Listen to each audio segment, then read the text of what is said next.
السلام عليكم ورحمة الله وبركاته. بسم الله الرحمن الرحيم. الحمد لله رب العالمين والصلاة والسلام على أشرف المرسلين وعلى آله وصحبه أجمعين. أما بعد.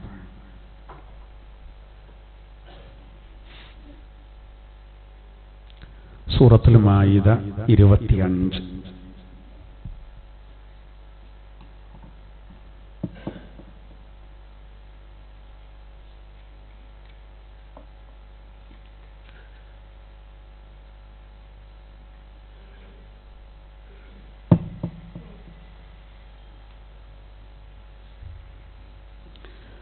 أعوذ بالله من الشيطان الرجيم. بسم الله الرحمن الرحيم. قال رب إني لا أملك إلا نفسي وأخي فافرق بيننا وبين القوم الفاسقين. قال فإنها محرمة عليهم 40 سنة يتيهون في الأرض فلا تأس على القوم الفاسقين. واتل عليهم نبأ ابني آدم بالحق إذ قربا قربانا فتقبل من أحدهما ولم يتقبل من الآخر قال لأقتلنك. قال إنما يتقبل الله من المتقين. لئن بسطت إلي يدك لتقتلني ما أنا بباسط يدي إليك لأقتلك إني أخاف الله رب العالمين. إني أريد أن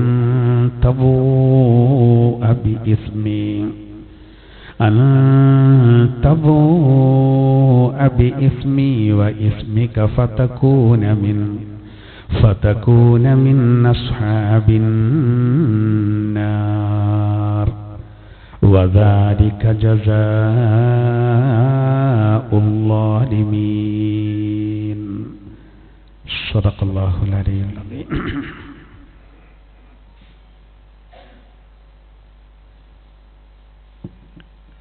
ആദരണീയരായ മുഅ്മിനീങ്ങളെ മുഅ്മിനാത്തുകളെ, അല്ലാഹു സുബ്ഹാനഹു വ തആല അള്ളാഹുവിൻ്റെ പൊരുത്തത്തിലായിട്ട് ജീവിക്കാനും പരിപൂർണ ഹിദായത്തിലായിട്ട് മരിക്കാനും നമുക്കെല്ലാവർക്കും അള്ളാഹു തൗഫീഖ് ചെയ്യട്ടെ. നമ്മിൽ നിന്ന്, നമ്മുടെ മാതാപിതാക്കളിൽ നിന്നും, നമ്മോട് ബന്ധപ്പെട്ടവരിൽ നിന്നൊക്കെ സംഭവിച്ച എല്ലാ ചെറുതും വലുതുമായ തെറ്റുകളെ അള്ളാഹു പുറത്തു തരട്ടെ. നമ്മിൽ നിന്ന് മരണപ്പെട്ടു പോയവർക്ക് അള്ളാഹു തആല മഗ്ഫിറത്ത് നൽകട്ടെ. നമ്മുടെ കൂട്ടത്തിൽ ഉംറ യാത്ര ഉദ്ദേശിച്ചവരുണ്ട്. അള്ളാഹു തആല അവർക്ക് നല്ല റാഹത്തോടെ ആരോഗ്യത്തോടുകൂടെ പോയി വരാനുള്ള തൗഫീഖ് നൽകട്ടെ. അള്ളാഹു തആല ഇരു ഹറമുകൾ കാണാത്തവർക്ക് ഒരു വട്ടമെങ്കിലും ആ മണ്ണിലെത്താൻ അള്ളാഹു തൗഫീഖ് നൽകട്ടെ. ആമീൻ. നമ്മൾ ഓതി വെച്ച ആയത്തുകളിൽ 25, 26 ആയത്തുകൾ കഴിഞ്ഞ ക്ലാസ്സിൽ നമ്മൾ പറഞ്ഞ വിഷയത്തിൻ്റെ ബാക്കിയാണ്, എൻ്റെ ഒരു പൂർത്തീകരണമാണ്. 27 മുതൽ വളരെ സുപ്രധാനമായ മറ്റൊരു സംഭവം അല്ലാഹു തആല അവതരിപ്പിക്കുകയാണ്. നമ്മൾ കഴിഞ്ഞ ക്ലാസ്സിൽ ലാസ്റ്റ് പറഞ്ഞു വച്ചു, ഫലസ്തീനെ സംബന്ധിച്ചാണ് കഴിഞ്ഞ ക്ലാസ്സിൽ നമ്മൾ പറഞ്ഞു. അത് സംബന്ധമായ ആയത്തുകൾ പറഞ്ഞു. നല്ലൊരു ടൈമിലാണ് ആ ആയത്തുകൾ വന്നത്. 21-ാമത്തെ ആയത്തിൽ പറഞ്ഞ യാ ഖൗമി ദഖുലുൽ അർളൽ മുഖദ്ദസ എന്ന് പറഞ്ഞത് ഫലസ്തീനെ പറ്റിയാണെന്ന് പറഞ്ഞു. ഇനി അതിൻ്റെ ബാക്കിയാണ്. അതായത് ഇവരോട് മൂസാ നബി അലൈഹി സ്വലാത്തു വസ്സലാം അള്ളാന്റെ നിർദ്ദേശപ്രകാരം നിങ്ങൾ ഫലസ്തീനിലേക്ക് പ്രവേശിക്കണം. അക്രമകാരികളായ ഒരു കൂട്ടം അവിടെ ഉണ്ട്, പക്ഷേ നിങ്ങൾ ധൈര്യമായിട്ട് പ്രവേശിച്ചോളൂ, അള്ളാഹു തആല വിജയം തരും, ആ അക്രമികളെ തുരത്താൻ നമുക്ക് കഴിയും എന്ന് പറഞ്ഞപ്പോൾ ആളുകൾ പറയാണ്, ഇല്ല അത് വേണ്ട, അവർ ഭയങ്കര ജബ്ബാരിയങ്ങളാണ്, ഭയങ്കര അതിക്രമകാരികളാണ്, അവരോടൊന്നും നേരിടാൻ നമ്മളെ കൊണ്ട് കഴിയൂല, വെറുതെ മേലെ ചളിയാണ്ട എന്ന് പറഞ്ഞ് പോകാൻ തയ്യാറായില്ല. അപ്പോൾ മഹാനായ സയ്യിദുനാ മൂസാ നബി അലൈഹി സ്വലാത്തു വസ്സലാം അവരെ കൂട്ടത്തിലെ 12 ആളുകളെ നേതാക്കന്മാരെ അത് പറഞ്ഞയച്ചു. നിങ്ങളത് പോയിട്ട് അവിടുത്തെ സ്ഥിതിഗതികളൊക്കെ നോക്കിയിട്ട് വരി, എന്നിട്ട് നിങ്ങൾ ജനങ്ങളോട് പറയണം, ഒരു കുഴപ്പമില്ല, നമുക്ക് ധൈര്യമായിട്ട് നേരിടാം. ഒരു പോസിറ്റീവായി പറയുന്നു കരുതിയിട്ടാണ് അവരെ പറഞ്ഞയച്ചത്. പക്ഷെ 12 ആളുകൾ പോയി വന്ന് മൂസാ നബി ഉദ്ദേശിച്ചതുപോലെ 2 ആൾക്കാർ മാത്രമാണ് ജനങ്ങൾക്ക് ആത്മധൈര്യം നൽകിയത്. 10 ആൾക്കാരും നമുക്ക് എതിരുന്നു, ഒളുക്കാൻ തേച്ചത് വേണ്ടായി. അവർ ഉത്തരവാദിത്തത്തോടു കൂടെ കാര്യങ്ങൾ പറയും. അവർക്ക് നല്ല കോച്ചിങ് കൊടുത്തു മൂസാ നബി അലൈഹി സ്വലാത്തു വസ്സലാം. നിങ്ങൾ പോയി വന്നിട്ട് പറയണം, ഒരു എത്ര വലിയ അക്രമകാരികളാണെങ്കിലും നിങ്ങൾ ജനങ്ങളോട് പറയേണ്ടെന്താ, അതൊന്നും ഞങ്ങൾക്ക് പ്രശ്നമില്ല, അള്ളാന്റെ സഹായം ഉണ്ടാവും, അങ്ങനെ തന്നെ പറയണം എന്നാണ്. പക്ഷെ ഒരു 10 ആളുകളും തിരിച്ചു പറഞ്ഞു, പോണ്ട, അത് നമ്മളെ കയ്യിൽ നിന്ന് പോകും. 2 ആളുകൾ അള്ളാന്റെ സഹായം ഉണ്ടാവുമെന്ന് പറഞ്ഞെങ്കിലും ഭൂരിപക്ഷം അങ്ങനെ പറഞ്ഞുകൊണ്ട് ഒരു പോകാൻ തയ്യാറായില്ല. അങ്ങനെ ഒരു രക്ഷയില്ലാന്ന് കണ്ടപ്പോൾ, പറഞ്ഞാൽ കേൾക്കൂലെന്ന് കണ്ടപ്പോൾ, അവിടെ നമ്മൾ മനസ്സിലാക്കേണ്ട എന്താ അറിയോ, നമ്മൾ മുമ്പ് കഴിഞ്ഞു പോയ ചില പ്രവാചകന്മാർക്കൊക്കെ തീരെ ദീനിലേക്ക് വരാതെ ഒരു പുറത്തായിരുന്നു. ഇപ്പോൾ ഹൂദ് നബിക്കാട്ടെ, സ്വാലിഹ് നബിക്കാട്ടെ, ലൂത്ത് നബി അലൈഹി സ്വലാത്തു വസ്സലാമിനാട്ടെ, നൂഹ് നബിക്കാട്ടെ, അവരൊക്കെ അവരുടെ ജനത മറുഭാഗത്താണ്. ഇവിടെ അങ്ങനല്ല, ഇവർ അള്ളാഹുവിൽ വിശ്വാസമുണ്ട്, അനുസരിച്ചൂല പറഞ്ഞാല്. അതാണ് പ്രശ്നം. ഈ ഇസ്രായേലികളിൽ ബഹുഭൂരിപക്ഷം അള്ളാഹു ഏകനാണ്, മൂസാ നബി അലൈഹി സ്വലാത്തു വസ്സലാം പ്രവാചകൻ നമുക്കറിയാം, അത് വിശ്വസിച്ചിട്ടുണ്ട്. പക്ഷെ പറഞ്ഞാൽ കേൾക്കണ്ടേ, അനുസരിക്കൂല. അങ്ങനെ അവര് വിട്ടുനിൽക്കുകയാണ്. അങ്ങനെ ഗത്യന്തരല്ലാതെ മൂസാ നബി അലൈഹി സ്വലാത്തു വസ്സലാം, അങ്ങനെ ഉണ്ടല്ലോ നമുക്കൊരു നിരാശ വരുമല്ലോ ചില ഘട്ടങ്ങളിൽ, അങ്ങനെ വിഷമത്തോടുകൂടെ അദ്ദേഹത്തിന്റെ ഒരു പ്രാർത്ഥന അള്ളാഹുവോട് പ്രാർത്ഥിച്ചത്, അതാണ് ഇനി നമുക്ക് പറയാൻ. നോക്കൂ, അത് ഓൽക്ക് അല്ലാഹു തആല നല്ലൊരു പണി കൊടുക്കാൻ കാരണമാണ്. മൂസാ നബിയുടെ നല്ലോണം ക്ഷമിച്ചു, പരമാവധി വിട്ടുവീഴ്ച ചെയ്തവരെങ്ങനെയും കൗമ് ശരിയായിട്ട് നെല്ലൽക്ക് പോട്ടെ. ഓരോ മോചനത്തിനാണ് മൂസാ നബി അത്ര ഇറങ്ങാറായത്. പക്ഷെ ആ ഒരു ബോധം അവർക്കില്ലാത്തൊരവസ്ഥ. അപ്പോ പിന്നെ മഹാനായ മൂസാ നബി അലൈഹി സ്വലാത്തു വസ്സലാം ലാസ്റ്റ് ഒരു ഫലസ്തീനിക്ക് കയറാൻ തയ്യാറാണില്ല, എന്നാ പിന്നെ ഓൽക്കൊരു പണിഷ്മെന്റ് കൊടുക്കണം. അതാണ് പറയുന്നത്. ഖാല ബിസ്മില്ലാഹിർ റഹ്മാനിർ റഹീം ഖാല റബ്ബി ഇന്നി ലാ അംലികു ഇല്ലാ നഫ്സി വ അഖീ. അത്തരൊരു ഘട്ടത്തിൽ ഖാല മൂസാ നബി അലൈഹി സ്വലാത്തു വസ്സലാം പറഞ്ഞു, റബ്ബി, നാഥ, എൻ്റെ റബ്ബേ, ഇന്നി ലാ അംലികു ഇല്ലാ നഫ്സി വ അഖീ, എനിക്ക് എൻ്റെ കാര്യവും എൻ്റെ സഹോദരൻ ഹാറൂൻ നബിയുടെ കാര്യവും ഇത് രണ്ടുമല്ലാതെ എൻ്റെ അധീനതയിൽ ഒന്നുമില്ല. അതായത് ഞാൻ പറഞ്ഞ അവർ കേൾക്കൂല, ഞാൻ പറഞ്ഞാൽ കേൾക്കൂല. ഈ കൗമ് കേൾക്കുന്നില്ല.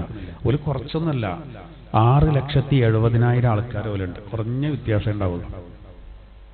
6.25 ലക്ഷം ആൾക്കാർ ഇവരുണ്ട്.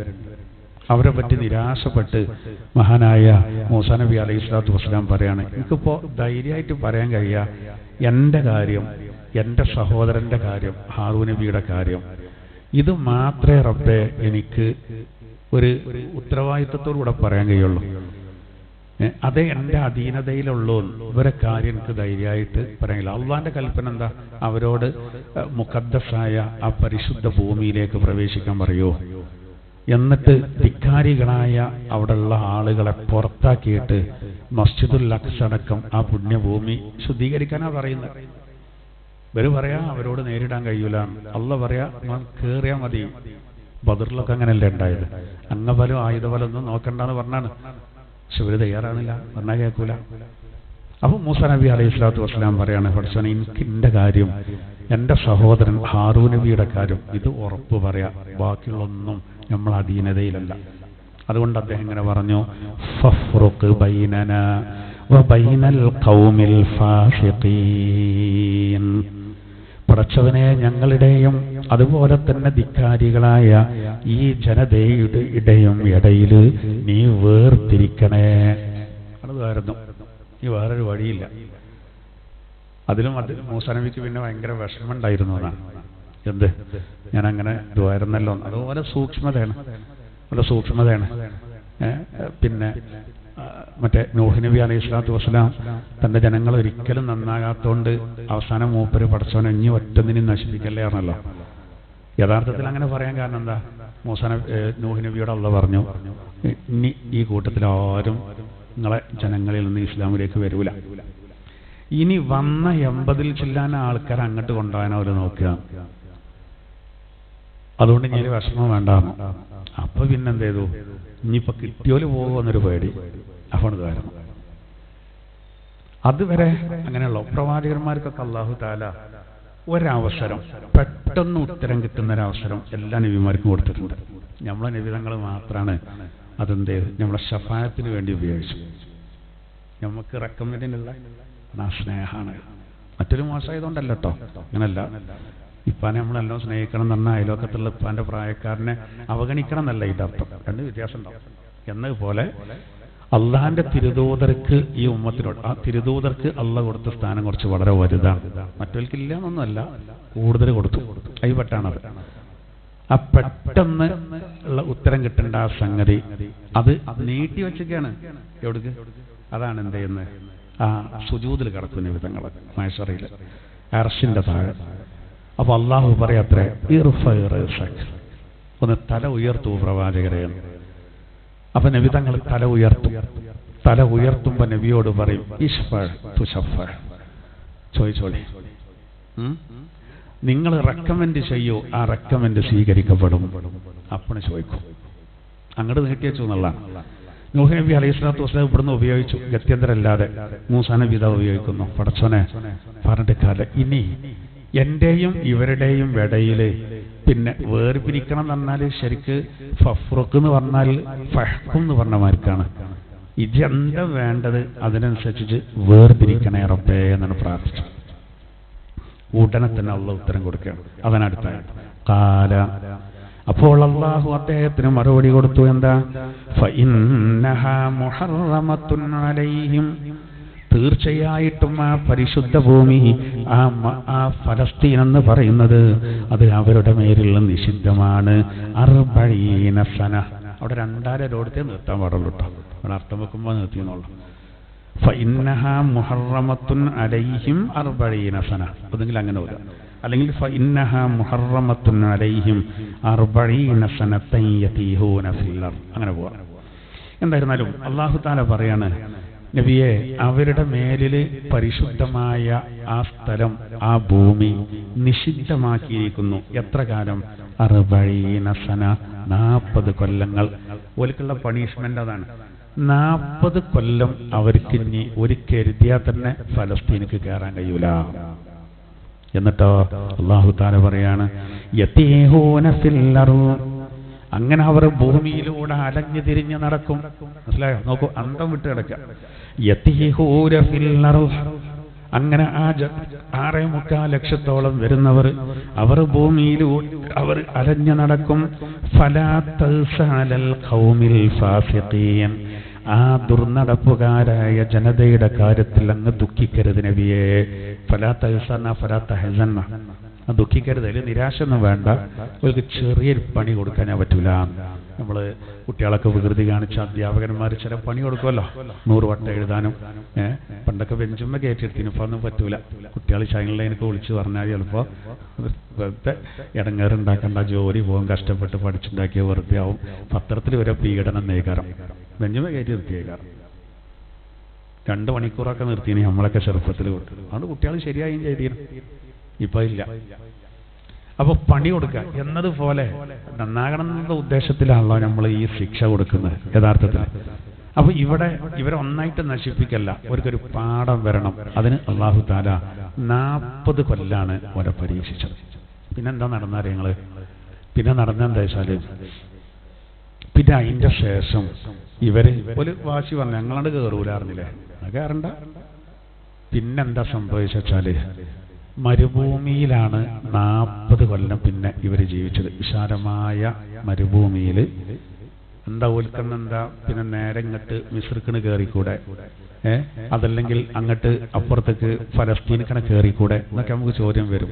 ഓൽക്ക് പോകാൻ കഴിയുന്നില്ല. പറഞ്ഞാല് ഭയങ്കര ചൂട്, മേഘം തണലിട്ട് കൊടുത്തുട്ടോ, എന്നാലും അതിനനുസരിച്ചുള്ള ചൂട്. അപ്പൊ ഇവരെന്തെന്ന് വെച്ചാല് പകല് ഒരു പുറത്തിറങ്ങൂല, മരുഭൂമി സഹിക്കാൻ കഴിയൂല എന്നാണ് പകല് പുറത്തിറങ്ങൂല. രാത്രിയായ ഒരു തീരുമാനം എടുക്കും. പണ്ട് നമ്മളോട് ഈ ഇടങ്ങേറും കാര്യങ്ങളൊക്കെ വരാൻ കാരണം ആ ഫലസ്തീൻക്ക് പ്രവേശിക്കാത്താണ്. അതുകൊണ്ടൊരു കാര്യം ചെയ്യാം, നമുക്ക് രാത്രി പോവുക, കുറച്ച് വെയിലിനൊക്കെ ഒരു ഒതുക്കുണ്ടാവുമല്ലോ. അങ്ങനെ ഇവര് ഫലസ്തീൻക്ക് എറിഞ്ഞു പോകും. ഒരു രാത്രി ഓല് എല്ലാവരും കൂടി ഫലസ്തീൻക്ക് എറിഞ്ഞു പോകും. കാരണം അവർക്ക് ഭയങ്കര സങ്കടം. അങ്ങനെ ഫലസ്തീൻക്ക് എറിഞ്ഞു പോയി ഇങ്ങനെ കറങ്ങി നേരം പരപര വിളിക്കുമ്പോൾ ഓല് പോയോട് തന്നെ ഉണ്ടാവും. ഒരു പരീക്ഷണമാണ്. കറങ്ങി ഇങ്ങനെ വന്ന് അങ്ങനെ തന്നെ വരും.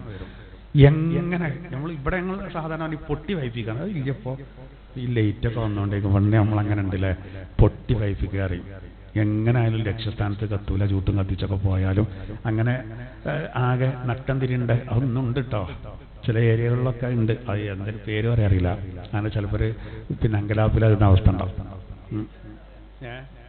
പൊട്ടി തിരിച്ചാന്ന് തന്നെ പറയാം. അത് ഷേഖുട്ടിയാ പേര് കാരണമായിരിക്കേ അങ്ങനെ പേരുണ്ട്, പൊട്ടി തിരിച്ചാം. അങ്ങനെ ഉണ്ട്.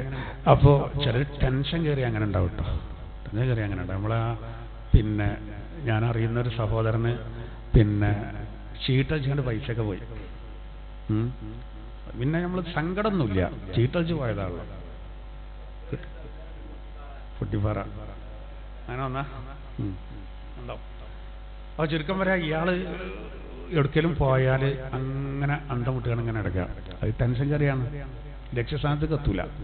ഇവർക്ക് അള്ള കൊടുത്ത മന്ദപ്പം എന്താ വെച്ചാല് ഇവര് എല്ലാവരും തീരുമാനിക്കും പകലെന്തെയും നമുക്ക് പോവുക, ആ പലസ്തീനക്ക് പോകാത്തന്നെ പ്രശ്നമായത്, ആകെ പണിയായല്ലോ. മൂസാ നബി പറഞ്ഞു ഇങ്ങനെ കൽപ്പന വന്നിട്ട് 40 കൊല്ലം നിങ്ങളെ കട്ടക്കാലം. അപ്പോൾ ഓല് പറയാം അല്ലാക്ക് തീരുമാനാക്കാം, നമുക്ക് രാത്രിയാണ് പോകാറ്. ഭയങ്കര സ്പീഡിലാണ് അവർ പോവുക. പോയി പോയി പോയി നേരം വിളക്കുമ്പോൾ പോയി കൊടുത്തേക്ക് എത്തും. ഇത് 40 കൊല്ലം തുടർന്നു. അതിൻ്റെ ഇടയിൽ ഓൽക്ക് മേഘം തണലിട്ടെടുത്തു. അത് എന്താ കാരണം എന്ന് വെച്ചാൽ ഓല് അവിശ്വാസികളല്ലല്ലോ, വിശ്വാസികൾ തന്നെയുള്ളൂ. ഓൽക്ക് പണി കൊടുത്തതാണ്. എന്നാൽ അതേ സമയത്ത് മൂസാ നബി അലൈഹി സ്വലാത്തു വസ്സലാമിനിക്കോ ഹാറൂൻ നബിക്കോ ഒരു പ്രശ്നം വന്നില്ല. അങ്ങനെയാണ്. അതിന് ഒരു എക്സാമ്പിൾ പറയുന്നത് എന്താ വെച്ചാൽ നമ്രൂദിന്റെ അഗ്നികുണ്ഡത്തിൽ ആർക്ക് പ്രശ്നം വന്നില്ല? ഇബ്രാഹിം നബിക്ക് പ്രശ്നം വന്നില്ല എന്നതുപോലെയാണ്. ആ അഗ്നികുണ്ഡം എല്ലാവർക്കും ചൂടാണ്, സമീപത്തേക്ക് അടുക്കാൻ ആർക്കും കഴിയണില്ല. പക്ഷേ അതുകൊണ്ട് ഒരു മരത്തിന്റെ ഒരു പിന്നെ തെറ്റുവില്ല് എന്ന് പറയും ഒക്കെ ഉണ്ടാക്കിയത്, തീരങ്കി. പക്ഷേ ഇബ്രാഹിം നബി അലൈഹി സ്വലാത്തു വസ്സലാമിനിക്ക് അത് നല്ല തണുപ്പ് എന്ന് പറഞ്ഞാൽ ശരീരത്തിന് ആശ്വാസമുള്ള തണുപ്പ്. ഫാനും എ സി ഒക്കെ ഇട്ടാൽ നമുക്ക് ഒരു മിതമായ രീതിയിലാവുമ്പോൾ ബുദ്ധിമുട്ടില്ലാതെ ആകും. അങ്ങനെ അല്ലാഹു സുബ്ഹാനഹു വ തആല ചിലർക്കൊക്കെ അങ്ങനെ കൊടുത്തിട്ടുണ്ട്. പിന്നെ ചരിത്രത്തിൽ ഒരുപാട് ഉദാഹരണങ്ങൾ അത് കാണാം. അങ്ങനെ ഒരുപാട് ഉദാഹരണങ്ങൾ ഈ ഇബ്രാഹിം നബി അലൈഹി സ്വലാത്തു വസ്സലാമിനിക്ക്. അതിന് വേറെ ഉദാഹരണം പറഞ്ഞ എന്താ അറിയങ്ങൾ, അദാബിന്റെ മലക്കാളുണ്ടല്ലോ നരകത്തില്, ഓർക്ക് ചൂടില്ലല്ലോ എന്നതുപോലെയാണ്. അങ്ങനൊന്നുണ്ടല്ലോ, മലക്കുകൾ ഇപ്പോൾ നരകത്തിന്റെ അടുത്തേക്ക് അടുക്കാൻ കഴിയില്ല എന്ന് പറഞ്ഞാലും ആ നരകത്തിലേക്ക് വലിച്ചിടാനും മറ്റൊക്കെ സബാനിയാക്കളായ മലക്കാളുണ്ട്. ഓൽക്കാൻ ബുദ്ധിമുട്ടൊന്നുമില്ല, ഓൽക്കാ പ്രയാസങ്ങളൊന്നുമില്ല. കാരണം അവരെ അതിന് നിയോഗിക്കപ്പെട്ടവരും പിന്നെ ഉള്ളവരാണ്. അവർക്ക് അല്ലാഹു തആല അങ്ങനെ ഒരു കാവൽ കൊടുക്കുകയാണ്. എന്നതുപോലെ മൂസാ നബി അലൈഹി സ്വലാത്തു വസ്സലാമിക്കും ഹാറൂൻ നബിക്കും പ്രയാസമൊന്നുമില്ല, ഇവർക്ക് നല്ല പ്രയാസം. അത് 40 കൊല്ലം അവര് അലഞ്ഞു നടന്നു. ഓൽക്ക് അതിൻ്റെ ഇടയിൽ അവസരം കൊടുത്തില്ല. പണ്ട് യൂനുസ് നബിന്റെ ജനതക്കും അങ്ങനെ പറ്റി. പക്ഷെ ഓൽക്ക് പിന്നെ വേഗം പ്രശ്നം 40 ദിവസം കൊണ്ട് തീർത്തു. ഇത് 40 കൊല്ലാണ്. യൂനുസ് നബി അലൈഹി സ്വലാത്തു വസ്സലാമിന്റെ ജനത പറഞ്ഞാൽ കേൾക്കിയിട്ടാണ് എന്ത് ചെയ്ത് അദ്ദേഹം പോയത്. പോകുമ്പോലോട് പറഞ്ഞു അള്ളാന്റെ ശിക്ഷ നിങ്ങൾക്ക് വരാൻ പോവാണ്, ഞാൻ നിന്റെ പണിയൊക്കെ പോവാണ്. ഇവർക്ക് ശിക്ഷന്റെ ആമുഖം അങ്ങനെയാണ് കാണാൻ തുടങ്ങി. ചില പരീക്ഷണങ്ങൾ, വെള്ളം മുടക്കലാണ് എല്ലാവർക്കും ഉണ്ടായത്. യൂനുസ് നബിനെ കാണാനുമില്ല, മൂപ്പര് പോവുകയും ചെയ്തു. അതിൽ ജനങ്ങളാകണം പേടിച്ചു. ഒരാകെ കുറഞ്ഞ ആൾക്കാരുള്ളൂ, 1 ലക്ഷത്തിൽ ചില്ലാൻ ആൾക്കാരുള്ളൂ. അവരെന്ത് ചെയ്തു? നോക്കിയിട്ട് കാര്യമില്ല, ഒരു പരക്കം പാഞ്ഞു യൂനുസ് നബിനെ കണ്ടുപിടിക്കാൻ വേണ്ടി. യൂനുസ് നബി അപ്പോഴേക്കും മത്സ്യത്തിന്റെ വയറ്റിലെത്തിയിട്ടുണ്ട്. അവസാനം ഇവര് തൗബ ചെയ്തു, എല്ലാവരാണ് തൗബ ചെയ്തു. അതിൽ അല്ലാഹു തആല അദാബൊക്കെ നീക്കി. 40 ദിവസം കഴിഞ്ഞ് മുഹറം 10 അന്ന് പിന്നെ യൂനുസ് നബിയെ ആണ് കൊണ്ടുവന്നു, പുറത്ത് കൊണ്ടുവന്നു. പിന്നെ അദ്ദേഹം ആ നാട്ടിൽ തന്നെ പോയി. പിന്നെ അദ്ദേഹം അവരിൽ നല്ല ജീവിതേനും. അത് ഓൽക്ക് മാത്രം അങ്ങനെ അവസരം കിട്ടിയ ചരിത്രത്തിൽ. ഓല അവിശ്വാസികളായിരുന്നു, ഓല് സത്യത്തിലേക്ക് വന്നു, തെറ്റിത്തിരുത്തി. ഇവർക്ക് അങ്ങനെയല്ല, ഇവർ 40 കൊല്ലാണ്. അതിൻ്റെ ഇടയിൽ ഓൽക്ക് ഭയങ്കര സങ്കടം വന്നു, നല്ല ഖേദം വന്നു. പക്ഷേ ഒന്നിട്ട് കഴിച്ചിലാകണ്ടേ, ആടുജീവിതം എന്നൊക്കെ പറഞ്ഞ മാതിരിക്ക് മരുഭൂമിയിലാണ്. എന്നാലും അല്ലാഹു തആല ഒരു മുഅ്മിനീങ്ങളായതുകൊണ്ട് വല്ലാതെ ഇറങ്ങാറാക്കിയില്ല. അതിനാണ് എന്ത് ചെയ്തത്? അവർക്ക് അല്ലാഹു തആല മരുഭൂമിയിലാണെങ്കിലും വെള്ളം കൊടുത്തു, മഞ്ഞും സൽവയും അല്ലാഹു നൽകി. ആ അലഞ്ഞു തിരിഞ്ഞ് നടക്കുന്ന കാലത്ത് അവർക്ക് എന്ത് കൊടുത്ത്? കാടപ്പക്ഷിയും അതുപോലെ തന്നെ തേനും കൊടുത്ത്.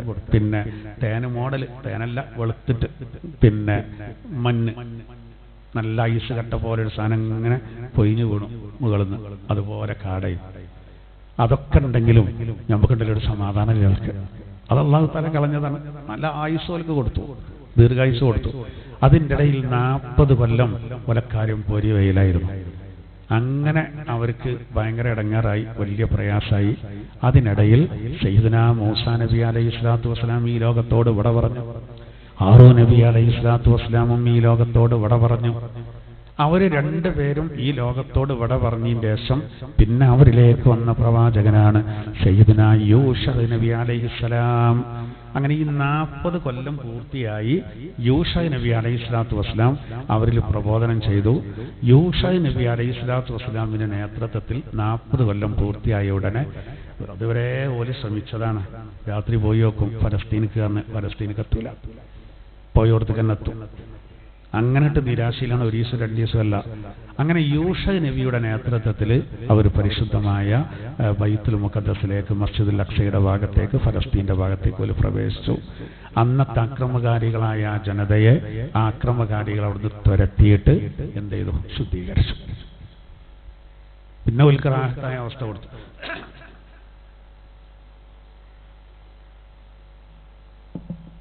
യൂശ നബി അലൈഹിസ്സലാത്തു വസ്സലാം മൂസാ നബി അലൈഹിസ്സലാത്തു വസ്സലാമിനെ സ്വപ്നം കണ്ടത്രേ. അപ്പൊ സ്വപ്നം കണ്ടപ്പോൾ സ്വപ്നത്തിൽ യൂശ നബി അലൈഹിസ്സലാത്തു വസ്സലാം ചോദിക്കുകയാണ്, പിന്നെ എന്താണ് മരണവേളയിൽ എന്തായിരിക്കും അവസ്ഥ എന്ന് ചോദിച്ചു. ഉപരമേഖലയിൽ എത്തിയപ്പെട്ട ആളാണ്. അപ്പോ മരണവേളയിൽ എന്തായിരിക്കും അവസ്ഥ എന്ന് പറഞ്ഞപ്പോ അതിന് മൂസാ നബി അലൈഹിസ്സലാത്തു വസ്സലാം മറുപടി പറഞ്ഞത്, കശാത്തിൻ തുസ്ലഹു വഹിയ ഹയ്യ. ഒരാട്, ആ ആടിന്റെ തൊലി ജീവനോടുകൂടെ അങ്ങനെ ഉരിഞ്ഞെടുക്കുകയാണെങ്കിൽ എന്തേക്കാര അവസ്ഥ? അങ്ങനെ കൂട്ടിയാൽ മതിയോ? ആണ് മരണത്തിന്റെ അവസ്ഥ. ഞയിലാറ് അപ്പുറത്ത് വരണ്ടല്ലേ. ജീവനോടുകൂടെ ഒരാടിൽ നിന്ന് ആ ആടിന്റെ തൊലി ഇങ്ങനെ കീച്ചിങ്ങട്ടെടുക്കുമ്പോ ആടിന്റെ അവസ്ഥ എന്തേക്കാരെന്നാണ് നോക്കാം. നമുക്ക് കാണുമ്പോൾ തന്നെ മേനി പുളിക്കുകയാണ്, ആലോചിക്കാൻ വയ്യ, ചിന്തിക്കാൻ വയ്യ. ഇതന്നെയാണ് ഖുർആൻ വ്യാഖ്യാന ഗ്രന്ഥങ്ങളിലും പറയുന്നത്. ഫകൈഫ ഇദാ തവഫത്തുഹുമുൽ മലായിക യദ്രിബൂന വുജൂഹഹും വഅദ്ബാറഹും. ഈമാനില്ലാത്ത ആളുകളെ എങ്ങനെയായിരിക്കും മലക്കുകൾ റൂഹിനെ പിടിക്കുന്നത്, മരിപ്പിക്കുന്നത്? ആ അവസ്ഥ നീ ഒന്ന് നോക്കണം, നീ ഞെട്ടിപ്പോകുന്നു. ഖുർആൻ പറയാണ്, യദ്രിബൂന വുജൂഹഹും വഅദ്ബാറഹും. അവരെ മുഖങ്ങളിലും അവരുടെ പിൻഭാഗത്തും മലക്കുകൾ അടിക്കുന്നതാണ്. നല്ല അടിക്കുന്ന, അടിച്ചിട്ട് ഇങ്ങോട്ട് ഇറക്കും. ഇത് ആ രംഗം പറയുന്നുണ്ട്. അപ്പൊ നോക്കി നിങ്ങൾ, അംബിയാ മുർസലുകൾ പോലും അതിനെങ്ങനെ വിശദീകരിച്ചു എന്ന് പറഞ്ഞാൽ ഓൽക്കൊക്കെ വളരെ ലഘുവായ രൂപത്തിലായിരിക്കും അല്ലാഹു തആല ആ കടമ്പ ഓലെ കടത്തിയിരിക്കുക. അത് ബാക്കിയുള്ളവരുടെ അവസ്ഥ ആലോചിച്ച് നോക്കും. നമ്മളെപ്പോലത്തെ സാധുക്കളുടെ അവസ്ഥ ഒന്ന് ആലോചിച്ച് നോക്കും. കിട്ടിയ ചാൻസിൽ യൂശ നബി അലൈഹിസ്സലാത്തു വസ്സലാം ചോദിച്ചതാണ്. ഏതായിരുന്നാലും യൂശ നബി അലൈഹിസ്സലാത്തു വസ്സലാം അദ്ദേഹത്തിന്റെ നേതൃത്വത്തിൽ പിന്നീട് എന്ത് ചെയ്തു? പിന്നെ അവര് പരിശുദ്ധമായ സ്ഥലത്തേക്ക് പ്രവേശിക്കുകയും അല്ലാഹു സുബ്ഹാനഹു വ തആല അവർക്ക് എന്ത് ചെയ്തു? വലിയ മഹത്വം നൽകുകയും ചെയ്തു. പിന്നീട് അവര് ആ വിലങ്ങടിച്ചെന്ന് പറഞ്ഞാൽ കേൾക്കാത്തത്, അനുസരണക്കേട് കാണിച്ചത്, അതിന് അല്ലാഹു തആല അവർക്ക് വലിയ പരീക്ഷണം നൽകി എന്നുള്ളതാണ്. ഇതോടുകൂടെ ഇനി അത് അവിടെ അള്ളാഹു തആല അവസാനിപ്പിക്കണം. അപ്പോൾ പിന്നെ മൂസാ നബിയോട് അള്ളാഹു തആല പറയാണ്, നിങ്ങൾ എന്ത് ചെയ്യണ്ട, നിരാശപ്പെടേണ്ട, അവരങ്ങനെ അലഞ്ഞു നടക്കും. അങ്ങയുടെ ആ ദുർനടപ്പുകാരായ ജനതയുടെ കാര്യത്തിൽ അങ്ങെന്ത് ചെയ്യരുത്, നിരാശപ്പെടരുത്, ദുഃഖിക്കേണ്ട ആവശ്യമില്ല, പ്രയാസപ്പെടേണ്ട ആവശ്യമില്ല. പിന്നെ ഓരോരോ യോഗം നാളെ നമ്മളിപ്പോൾ മാതാപിതാക്കളെ കണ്ടില്ല, ഞങ്ങൾ മക്കൾക്കൊരു വീടാകാൻ വല്ലാതെ ആഗ്രഹിച്ച് പ്രാർത്ഥിച്ച് അങ്ങനെ ആയി അവസാനം സ്ഥലം വാങ്ങി വീടൊക്കെ ആവുമ്പോഴേക്ക് ചിലപ്പോൾ എന്ത് ചെയ്യും, പോകും. എല്ലാം കാണാൻ ഭാഗ്യം കിട്ടിക്കോളണമെന്നില്ല. ഇപ്പം നോക്കൂ, നബി സല്ലല്ലാഹു അലൈഹി വസല്ലമ തങ്ങൾ തന്നെ നബിയുടെ ശേഷം ചില പിന്നെ നടക്കുന്ന ചില പ്രവചനങ്ങൾ നടത്തിയല്ലോ. നബി തങ്ങൾക്കത് കാണാനുള്ള ഒരു യോഗം ഉണ്ടായില്ല. ഉദാഹരണം പറയാം, ഇതിൻ്റെ ഒരു വ്യാഖ്യാനത്തിൽ വരുന്നതാണ്. ഖന്തക്കിന് കിടങ്ങ് കയറുമ്പോൾ 10 വീതം ആളുകൾക്ക് ഇങ്ങനെ അങ്ങോട്ട് നിശ്ചയിച്ചു കൊടുത്തു.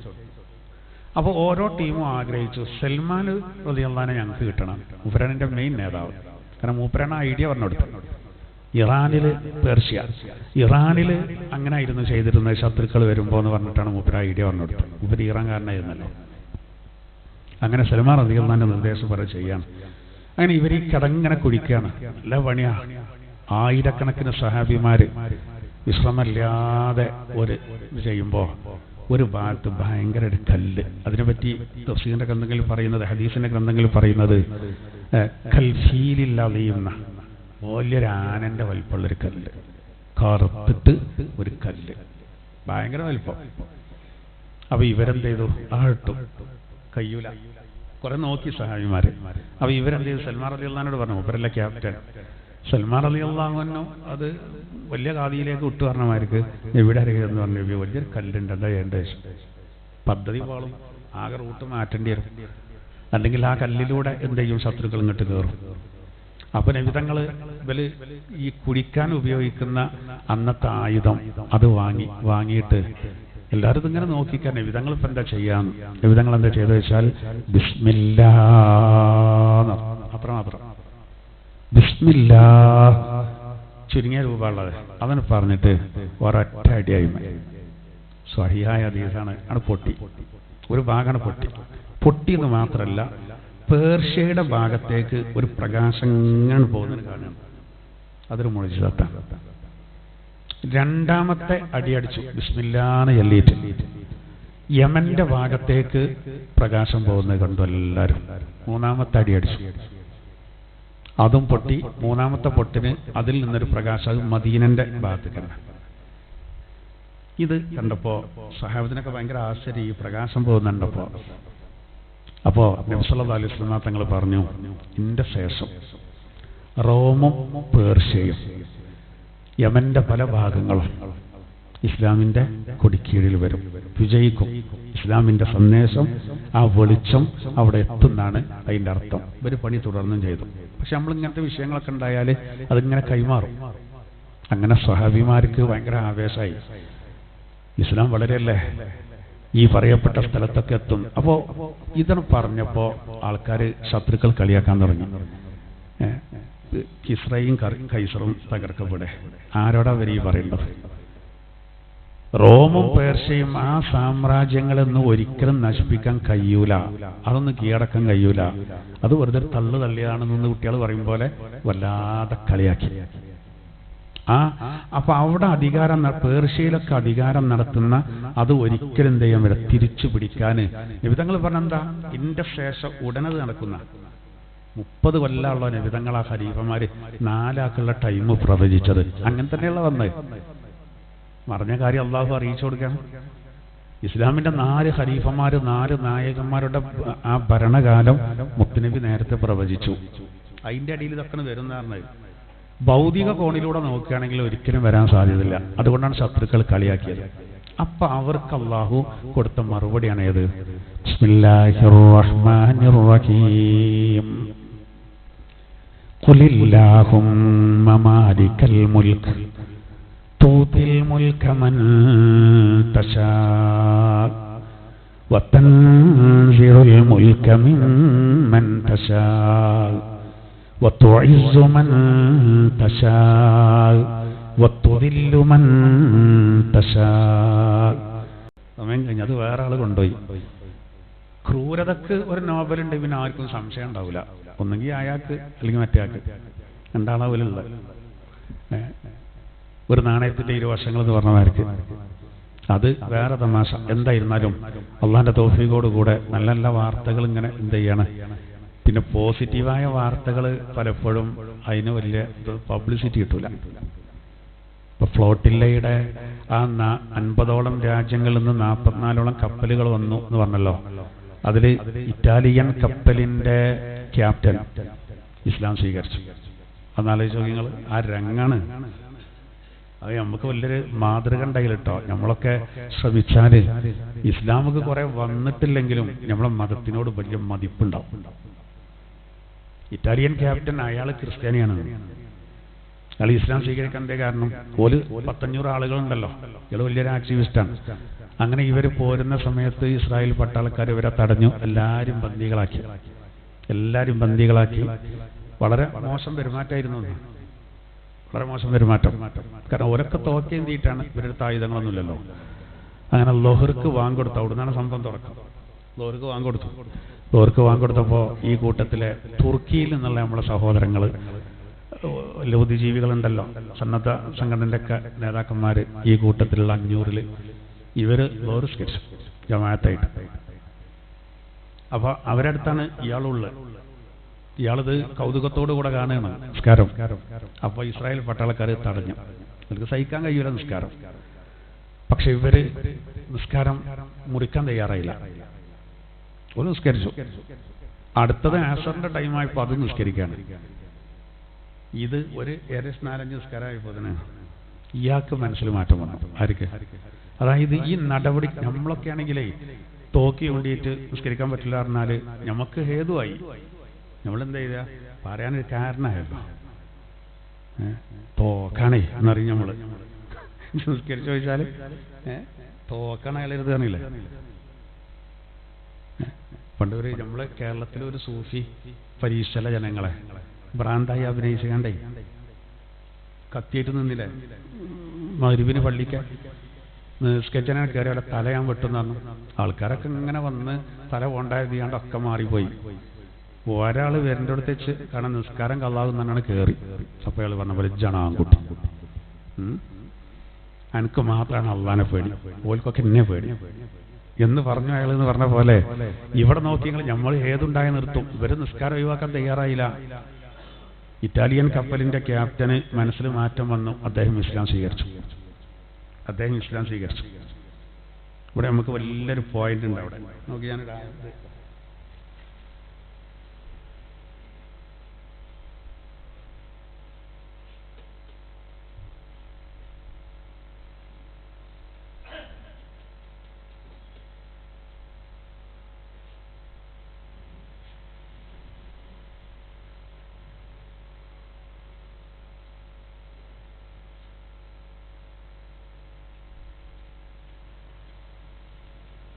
നമ്മളൊരു പ്രധാനപ്പെട്ട പ്രാർത്ഥനയാണ്. നമ്മള് ഫുർഖാൻ സൂറത്തിൽ വളരെ പ്രധാനപ്പെട്ട ഒരു പ്രാർത്ഥന ഉണ്ടല്ലോ. ഏത്? പിന്നെ റബ്ബനാ ഹബ് ലനാ മിൻ അസ്വാജിനാ വദുർരിയ്യാത്തിനാ, നമ്മളൊക്കെ ദുആ ഇറക്കണം എന്ന് പറഞ്ഞാണ്. അതിലിപ്പോ ഇണകളിലും അതുപോലെ തന്നെ മക്കളിലും ഞങ്ങൾക്ക് കണ്ണിന് കുളിർമയുള്ളത് നൽകണമെന്നാണ്. അത് നമുക്ക് സംശയമൊന്നുമില്ല. പക്ഷെ അതിന്റെ ലാസ്റ്റ് നോക്കി, വജ്അൽനാ ലിൽ മുത്തഖീന ഇമാമാ. ആ പ്രാർത്ഥന അവസാനം വജ്അൽനാ, പടച്ചോനെ ഞങ്ങളെ നീ ആക്കണേ, ലിൽ മുത്തഖീന ഇമാമാ, സൂക്ഷ്മതയുള്ള ആളുകൾക്ക് ഇമാമാക്കണേ എന്നാണ്. എങ്ങനല്ല, പടച്ചോനെ സൂക്ഷ്മതയുള്ള ആളുകളുടെ പിന്നിൽ ഞങ്ങളെ നിർത്തണേ എന്നല്ല. അങ്ങനെ പിന്നെ വേഗം മനസ്സിലാവും. മുത്തഖീങ്ങളുടെ കൂടെ ഞങ്ങളെ ചേർത്തണേ എന്നല്ല പ്രാർത്ഥന. അങ്ങനെയാണോ? മുത്തഖീങ്ങളുടെ പിന്നിൽ നിൽക്കാൻ ഞങ്ങൾക്ക് അവസരം തരണേ എന്നല്ല ദ്വാരക്കുണ്ട്. പിന്നെ മുത്തഖീങ്ങൾക്ക് ഞങ്ങളെ എന്താക്കണം? ഇമാമാക്കണം. അപ്പോ ഞങ്ങളെ ബാക്കിൽ ആര് വരണം? അങ്ങനെയുള്ള വരണം. വജഅൽനാ ലിൽ മുത്തഖീന ഇമാമാ, പടച്ചോനെ ഞങ്ങളെ മുത്തഖീങ്ങൾക്ക് ഇമാമാക്കണേ, ഞങ്ങൾ മുന്നിലിക്കണം. ഇമാം പറഞ്ഞാൽ മുന്നിലേക്കാണ്. ആ മിഹ്റാബിലെ ഇമാമല്ല ഉദ്ദേശം. ഞങ്ങൾ ഇമാമാകണം. ഞങ്ങൾ ബാക്കിൽ ആര് വരണം? മുത്തഖീങ്ങൾ വരണം. എന്തെങ്ങനെ പറയാൻ കാരണം? അതിന്റെ അർത്ഥം എന്താ അറിയങ്ങള്? പടച്ചോനെ ഞങ്ങളെ മുത്തഖീങ്ങൾക്ക് ഇമാമാക്കണേന്ന് പറഞ്ഞാല് സൂക്ഷ്മതയുള്ള ആളുകൾക്ക് തുടരപ്പെടാൻ പറ്റുന്നൊരവസ്ഥ, മാതൃകയാക്കാൻ പറ്റുന്നൊരവസ്ഥ ഞങ്ങൾക്ക് തരണേ. അപ്പോ ഈ തഖ്വയിൽ നമ്മൾ ഏറ്റവും ടോപ്പിലെത്തേണ്ടത് മനസ്സിലായില്ലേ? അതായത് നമ്മളെ മറ്റുള്ളവർക്ക് മാതൃക ആണ്, നമ്മൾ വേറുള്ളവർക്ക് മാതൃക ആണ്. അങ്ങനത്തെ ഒരു ജീവിതം. അതിന് കുറേ വിവരം വേണമെന്നൊന്നുമില്ല. ചിലപ്പോൾ വലിയ വലിയ പണ്ഡിതന്മാർക്ക് വരെ പക്ക നാടനായ ഒരു സാധാരണക്കാരിന്നേക്കാരം ചിലപ്പോൾ ചില പോയിന്റുകൾ കിട്ടുക. ഇപ്പം നമ്മൾ അറബ് രാജ്യത്ത് ഒരു കണ്ണ് കാണാത്ത ഒരാൾ, വീഡിയോ നിങ്ങൾ ശ്രദ്ധിച്ചിട്ടുണ്ടാവും, കണ്ണ് കാണാത്ത ഒരാള് ജമാഅത്ത് മുടങ്ങാതിരിക്കാൻ എനിക്ക് തീരെ കണ്ണാണൂല. അപ്പൊ അയക്ക് ഒരാളെ ആശ്രയിക്കണം.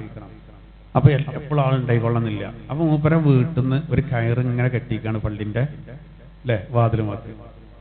അപ്പൊ മൂപ്പര് ജമാഅത്തിന്റെ സമയമായ മൂപ്പർക്ക് കണ്ണാണൂല. മൂപ്പര് ആ കയറുമ്പോ പിടിച്ചങ്ങനെ പോവാണ്.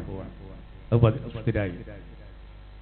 ഇത് കാണുമ്പോ ജമാഅത്തിന്റെ മഹത്വമൊക്കെ വേണ്ടുവോളം മനസ്സിലാക്കിയ ഒരാളാണെങ്കിലും ശ്രദ്ധിക്കാത്ത ഒരാള്, ഒരു പക്ക നാടനായ ഒരാൾ ഒരു അറബി ഇങ്ങനെ ചെയ്യുന്നത് കാണുമ്പോൾ മനസ്സിൽ മാറ്റം വരും.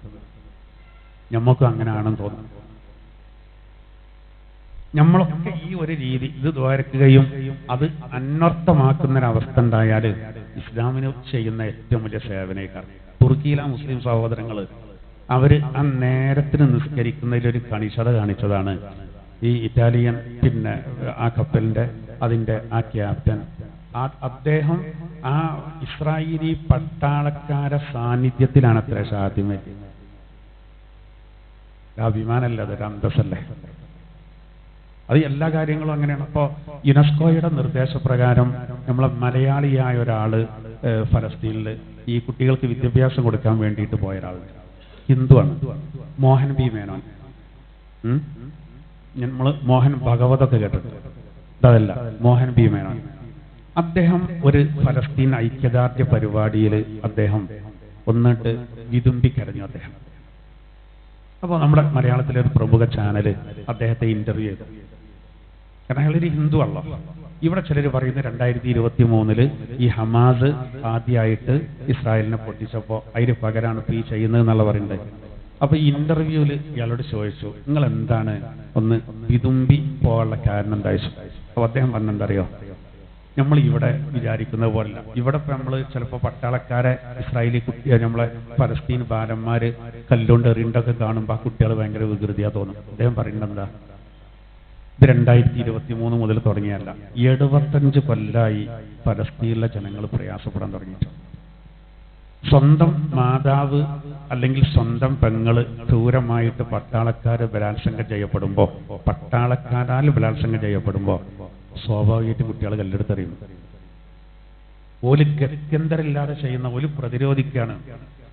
എന്നിട്ട് അദ്ദേഹം പറഞ്ഞെന്തറിയോ, ഞാൻ വിതുമ്പിക്കരയാനുള്ള കാരണം എന്റെ പരിചയിച്ച ഗസയിലെ ചില കുട്ടികൾ, പരിചയമുള്ള എനിക്ക് ചില മുഖങ്ങളുണ്ട്, ആ കുട്ടികൾ ഇപ്പൊ ഈ ആക്രമണത്തിൽ കൊല്ലപ്പെട്ടിട്ടുണ്ട്. എന്നിട്ട് അദ്ദേഹം പറയണം, ആ കുട്ടികളുടെ ഒരു സ്വഭാവം, ഈ അധ്യാപകന് പറയണം, എന്തോ ഒരു നല്ല മക്കളാണ്, നല്ല പ്രതിഭകളാണ്, സ്വഭാവികളാണ് എന്ന് പറഞ്ഞ് ഫലസ്തീൻ ജനതയുടെ മഹത്വം പറയണം. 75 കൊല്ലായി ഓലി ഇടങ്ങാറ. അദ്ദേഹം പറയുന്നത് ഇസ്രായേൽ എന്ന് പറഞ്ഞോ അന്ന് ഇവർക്ക് ബുദ്ധിമുട്ട് വന്നിട്ടുണ്ട് എന്നാണ്. നമ്മൾ പറഞ്ഞത് ഇവർ വിശ്വസിച്ചൂലേ. ഇപ്പോഴും ഹമാസിനെ തീവ്രവാദികളാക്കി അവർക്ക് വേണ്ടിയാണ് നമ്മൾ പറയുന്നത് എന്ന് പറഞ്ഞ് ഇതിന്റെ ഈ പൊലിമ നഷ്ടപ്പെടുത്താൻ ശ്രമിക്കുന്നവരുണ്ട്. ലോകം മുഴുവനും ഓരൊപ്പം നിൽക്കുമ്പോൾ ഇവിടെ കുറച്ച് ആൾക്കാർ ഇങ്ങനെ എതിര് നിൽക്കുക. അതിന്റെ അടിയിൽ നന്മ പറയുന്ന കുറെ മനുഷ്യന്മാർ. ഞാൻ പറയുന്നത് എന്തറിയോ, ചെറിയ കുട്ടികളുടെ സ്വഭാവം വരെ മതത്തിന്റെ പുറത്തുള്ള ആൾക്കാരെ മനസ്സിൽ മാറ്റം വരുത്തുക. അതാണ് മാതൃക. കശ്മീരിലെ 2 മുസ്ലിം സഹോദരങ്ങൾ ടാക്സി ഡ്രൈവർമാര് വജഅൽനാലിൽ മുത്തഖീനീമാ പറയും. എനിക്ക് ഓർമ്മ വരുന്ന ഒരു സംഗതിയാണ്. കാരണം ആ ടൂറിസ്റ്റുകളെ വെടിവെച്ച് കൊന്നു 20ലധികം ആളുകളെ. അതിലൊന്ന് കേരളത്തിലൊരു മലയാളിയായ ഒരു ഹിന്ദുവായ സഹോദരനാണ്. ആ സഹോദരനെ വെടിവെച്ച് കൊല്ലുമ്പോൾ ചെറുപ്പക്കാരിയായ ഭാര്യ ഹിന്ദുവായ ആ സഹോദരി അടുത്തുണ്ട്. ആലോചിച്ച് നോക്കുക ആ ഒരു മാനസികാവസ്ഥ, സ്വന്തം ഭർത്താവ് വെടിവെച്ച് കൊല്ലുമ്പോൾ. എന്നിട്ട് പിന്നീട് അവർ കേരളത്തിലേക്ക് വരുമ്പോ ചില ചാനലുകാര് തിരിച്ചും മറിച്ചും ചോദിച്ചു, ഓൽക്ക് എന്താ കിട്ടേണ്ടത്? കശ്മീരികൾ മഹാമോശാണ്, മുസ്ലിങ്ങൾ വളരെ മോശമാണ്. ഇതിങ്ങട്ട് വരുത്തി തീർക്കാൻ വളരെയധികം ശ്രമിച്ചു. പക്ഷേ ആ പെണ്ണ് പറഞ്ഞ എന്താ, കശ്മീരിലെ ജനത, അവിടുത്തെ മുസ്ലിമീങ്ങൾ നല്ല ആളുകളാണ്. ഇത് ചെയ്തത് അവരല്ല. ഇവർക്ക് ശരിക്കും മതമുണ്ട് എന്ന് പറയാൻ പറ്റൂല. ഇവർ തീവ്രവാദികളാണ്, ഓലെ മുസ്ലിങ്ങളെന്ന് പറയാൻ പറ്റൂല എന്ന് പറഞ്ഞിട്ട് ഈ പെണ്ണ് പറഞ്ഞത് എനിക്ക് കശ്മീരിൽ പറക്കാത്ത 2 ആങ്ങളമാരുണ്ട് ആ മുസ്ലിം സഹോദരങ്ങളെ പറ്റി. അതിൽ ഇവരെ ഒന്നും മറുപടി അറിയണ്ടായില്ലല്ലോ. കാരണം എന്താ, ആ പെണ്ണിന് വേണ്ട ഭർത്താവ് മരിച്ചതിന്റെ ശേഷം എല്ലാ ഹെൽപ്പും ചെയ്തു കൊടുത്തു, നാട്ടിലെത്തിക്കാനുള്ള എല്ലാ കാര്യങ്ങളും ചെയ്തു, ഭക്ഷണവും മറ്റുള്ള എല്ലാ സൗകര്യങ്ങളും ചെയ്തു കൊടുത്തു. ഇവിടുന്ന് കേരളത്തിൽ ചില ചാനലുകാർ ആ 2 ടാക്സി ഡ്രൈവർമാരെ തേടി പിടിച്ചു കശ്മീർ പോയി കാണും. ഓല് പറഞ്ഞത് ഞങ്ങളെ പെങ്ങളാണത് എന്നാണ്. കേരളത്തിലെ ഈ സഹോദരിയെ പറ്റി ഇങ്ങനെ കുറെ എല്ലാത്തിലും ഉണ്ടാവും നല്ല മനസ്സുള്ള. മുമ്പ് കാളികാവില് ഒരു പോലീസ് ഓഫീസറെ വെടിവെച്ച് കൊന്നു. വാറണ്ടുമായിട്ട് ചെന്ന പോലീസ് ഓഫീസറെ ഒരു പ്രതി വെടിവെച്ച് കൊന്നു. ആ പ്രതി ഒരു മുസ്ലിമായിരുന്നു. നിങ്ങൾ ശ്രദ്ധിച്ചിട്ടുണ്ടാവും, കുറച്ച് മുമ്പാണ്. അതിൽ എൻ്റെ മനസ്സിൽ മറക്കാത്തൊരു രംഗമുണ്ട്. എന്താ വെച്ചാൽ ആ പോലീസ് ഓഫീസറെ വെടിവെച്ച് കൊന്ന ഇയാള് പിന്നെന്ത് ചെയ്തു, അയാളും അയാളെ ഭാര്യ ആത്മഹത്യ ചെയ്തു. 2 ചെറിയ കുട്ടികൾ മാത്രം ബാക്കിയായി. കരുവാരക്കുണ്ട് ദാറുൻ നജാത്ത് ഇസ്ലാമിക് സെന്റർ ആ കുട്ടികളെ ദത്തെടുത്തു. അങ്ങനെ ദാറുൻ നജാത്തിന്റെ കീഴിൽ മനുസ്താദിന്റെ ആ കീഴിൽ ആ കുട്ടികൾക്കൊരു വീട് വെച്ചു.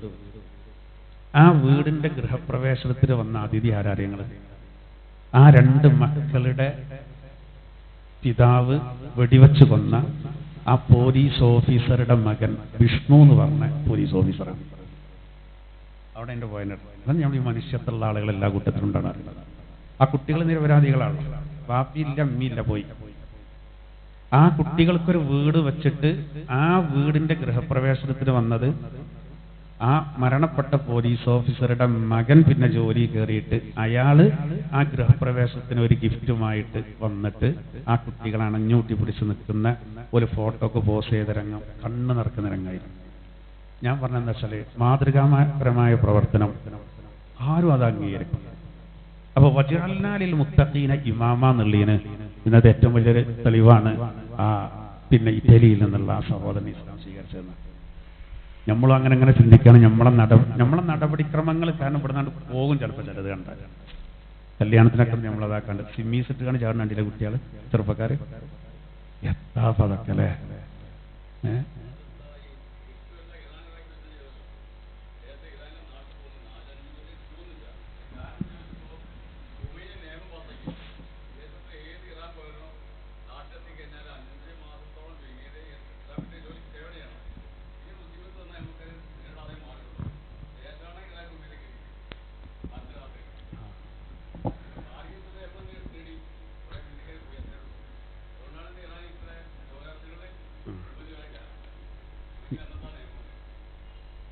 ഞങ്ങൾ അവിടെ നിന്നൊക്കെ പോയിക്കൊണ്ടിട്ട വിഷയം. നിങ്ങൾ അവിടെയാണ്, ഞങ്ങൾ കുറെ പുറത്തെത്തി. നമ്മൾ ഓഡിറ്റോറിയത്തിലെത്തിപ്പോ കല്യാണത്തിങ്ങനെ നിങ്ങളെ മനസ്സെവിടെ നമ്മൾ നേരത്തെ പറഞ്ഞു കൊടുത്താണ്. നിങ്ങൾ പറഞ്ഞ വളരെ ഏതായാലും ഇൻഷാ അല്ലാഹ് നമ്മൾ ഇറാന്റെ വിഷയമൊക്കെ അതിൽ ഒരുപാട് കാര്യങ്ങളുണ്ട്. നമ്മൾ ഓല ചിലതിൽ താങ്ങാൻ പറ്റും ചെയ്ത്, ചിലതിൽ താങ്ങാൻ പറ്റൂല. ഏതായാലും നമുക്ക് മൊത്തത്തിൽ ഇസ്സത്ത് കിട്ടാൻ വേണ്ടി നമ്മൾ എന്ത് ചെയ്യാം, ദുആ ചെയ്യാം. അതാണ് നമുക്ക് വേണ്ടത്. ഷിയാക്കൾ വല്ലാതെ വളർന്നു കഴിഞ്ഞാൽ ഓൽക്ക് ഹറം വേണ്ടി വരും. അപ്പോൾ അതൊക്കെ നമ്മൾ എന്ത് ചെയ്യണം, കണ്ടറിയണം. ഇപ്പോഴുള്ള സെറ്റപ്പ് ഒക്കെ പോകും. ബാക്കിയുള്ള അഭിപ്രായ വ്യത്യാസമൊക്കെ സഹിക്കാൻ കഴിയുണ്ടായി. ലോകത്ത് ഷിയ സുന്നി എന്ന് പറയുമ്പോൾ ബാക്കിയുള്ളതൊക്കെ സുന്നിയിലാണ് പെടുക. ആ സെറ്റപ്പ് എന്ത് ചെയ്യും, പോകും. അപ്പോൾ ഓൽക്ക് പിന്നെ റൗദ ഷരീഫല്ലേ കാരം വേണ്ടി വരിക. പിന്നെ അതേ കാരം മസ്ജിദ് നബവിന്റെ തൊട്ടടുത്ത് അലി റളിയല്ലാഹുവിന്റെ പേരിൽ ഒരൊറ്റ പള്ളി മാത്രം അടച്ചിട്ടുണ്ട്. രാത്രി അതിൽ ലൈറ്റും കൂടി കൊടുക്കൂല. ശ്രദ്ധിക്കുന്നവരുടെ പേരിൽ അപ്പുറത്ത് ഒന്നുണ്ട്, ഉമർ റളിയല്ലാഹുവിന്റെ പേരിലുണ്ട്, ഉസ്മാൻ റളിയല്ലാഹുവിന്റെ പേരിലുണ്ട്. അതൊക്കെ ഓപ്പണാ. ഇത് മാത്രം കാരണം ഇവർ കളിച്ചിട്ട്. നമുക്ക് അലി റളിയല്ലാഹുവിന്റെ സംഭവം തന്നെയാണ്, പക്ഷേ പ്രോട്ടോകോൾ തെറ്റിക്കാൻ പാടില്ല, അത്രേ ഉള്ളൂ. അപ്പൊ ഏതായിരുന്നാലും പറഞ്ഞു വരുന്നത്, നമ്മൾ മറ്റുള്ള ആളുകൾക്ക് നമ്മൾ എന്താകുക, മാതൃകയാകുക എന്നുള്ളതാണ്. അത് വളരെ പ്രധാനപ്പെട്ടത്. അതാണ് നമ്മളെ വിഷയം. അതാണ്. ഇനി നമ്മൾ മറ്റൊരു വിഷയത്തിലേക്ക് കിടക്കണം നോക്കിക്കോളാം. അടുത്ത ആയത്ത് നോക്കി. വത്ലു അലൈഹിം നബഅ ബിനൈ ആദമ ബിൽ ഹഖ് ഇദ് ഖറബാ ഖുർബാനൻ ഫതുഖബ്ബില മിൻ അഹദിഹിമാ ولم يتقبل من الآخر قال لأقتلنك قال إنما يتقبل الله من المتقين ഇനി മറ്റൊരു വിഷയം പറയാണ്, വത്ലു അലൈഹിം, നബിയെ അങ്ങ് അവരുടെ മേലിൽ, ജനങ്ങളുടെ പേരിൽ ഓതിക്കൊടുക്കുക. നബഅ ബിനൈ ആദം, ആദം നബിയുടെ 2 മക്കളുടെ വൃത്താന്തം, ചരിത്രം. ആദം നബി അലൈഹിസ്സലാത്തു വസ്സലാമിന്റെ 2 മക്കളുടെ കഥ നബിയെ അങ്ങ് അവർക്ക് ഓതിക്കൊടുക്കുക. ബിൽ ഹഖ്, യഥാർത്ഥ രൂപത്തിൽ. അതായത് ചരിത്രം പറയുമ്പോൾ പിന്നെ അതെന്തിനാ അങ്ങനെ പറയേണ്ട വെച്ചാൽ ഖുർആൻ പറയുന്നൊക്കെ സത്യസന്ധമായിട്ടാണ്, പിടിപ്പും തുങ്ങലും വെച്ചിട്ട് ഏറെ വേണ്ട, ആ ഉള്ളത് കറക്റ്റായിട്ട്. ഇത് ഖറബ ഖുർബാന, ആ 2 മക്കളും അള്ളാഹുവിനിക്ക് ഒരു ബലി സമർപ്പിച്ചു. ഖുർബാൻ എന്ന നിവേദ്യം, ബലി എന്നൊക്കെ പറയാം. ഞാൻ പറയാം എന്താണ് അതിന്റെ ഉദ്ദേശം. ഫതുഖുബില മിൻ അഹദിഹിമാ, 2ൽ നിന്ന് ഒരാളത് സ്വീകരിക്കപ്പെട്ടു. വലം യുതഖബ്ബൽ മിനൽ ആഖർ, അവരന്റേത് അത് അസ്വീകാര്യമായി സ്വീകരിക്കപ്പെട്ടില്ല. ഖാല, അപ്പോൾ അവരൻ പറഞ്ഞു, ലാ അഖ്തുലന്നക, ഞാൻ നിന്നെ കൊന്നുകളയുക തന്നെ ചെയ്യും. ഖാല, അപ്പോ മറ്റേ സഹോദരൻ പറഞ്ഞു, ഇന്നമാ യതഖബ്ബലുല്ലാഹു മിനൽ മുത്തഖീൻ, തീർച്ചയായിട്ടും അല്ലാഹു തആല ദോഷബാധയെ ഭയപ്പെടുന്നവരിൽ നിന്നേ സ്വീകരിക്കുള്ളൂ, എന്നെ കൊല്ലുന്നു പറഞ്ഞിട്ട് കാര്യമില്ല. നേരെ അർത്ഥം വെച്ചാൽ ഒരു കൊടുത്തും കിട്ടൂല കേട്ടോ. ഇതെന്താ സംഭവം എന്നറിയങ്ങള്, ആദം നബി അലൈഹിസ്സലാത്തു വസ്സലാമിന്റെ ഒരു മകനാണ് ഖാബീൽ, മറ്റൊരു മകനാണ് ഹാബീൽ. ആദം നബി അലൈഹിസ്സലാത്തു വസ്സലാമിനിക്ക് ഹവ്വാ ബീവിയില് ആദ്യഘട്ടത്തില് കുട്ടികളുണ്ടായത് എങ്ങനെയാ വെച്ചാൽ, ഓരോ പ്രസവത്തിലും ഈ 2 കുട്ടികളെ കാണും. ഒരു ആൺകുട്ടി ഒരു പെൺകുട്ടി, ഒരു ആൺകുട്ടിയും ഒരു പെൺകുട്ടി.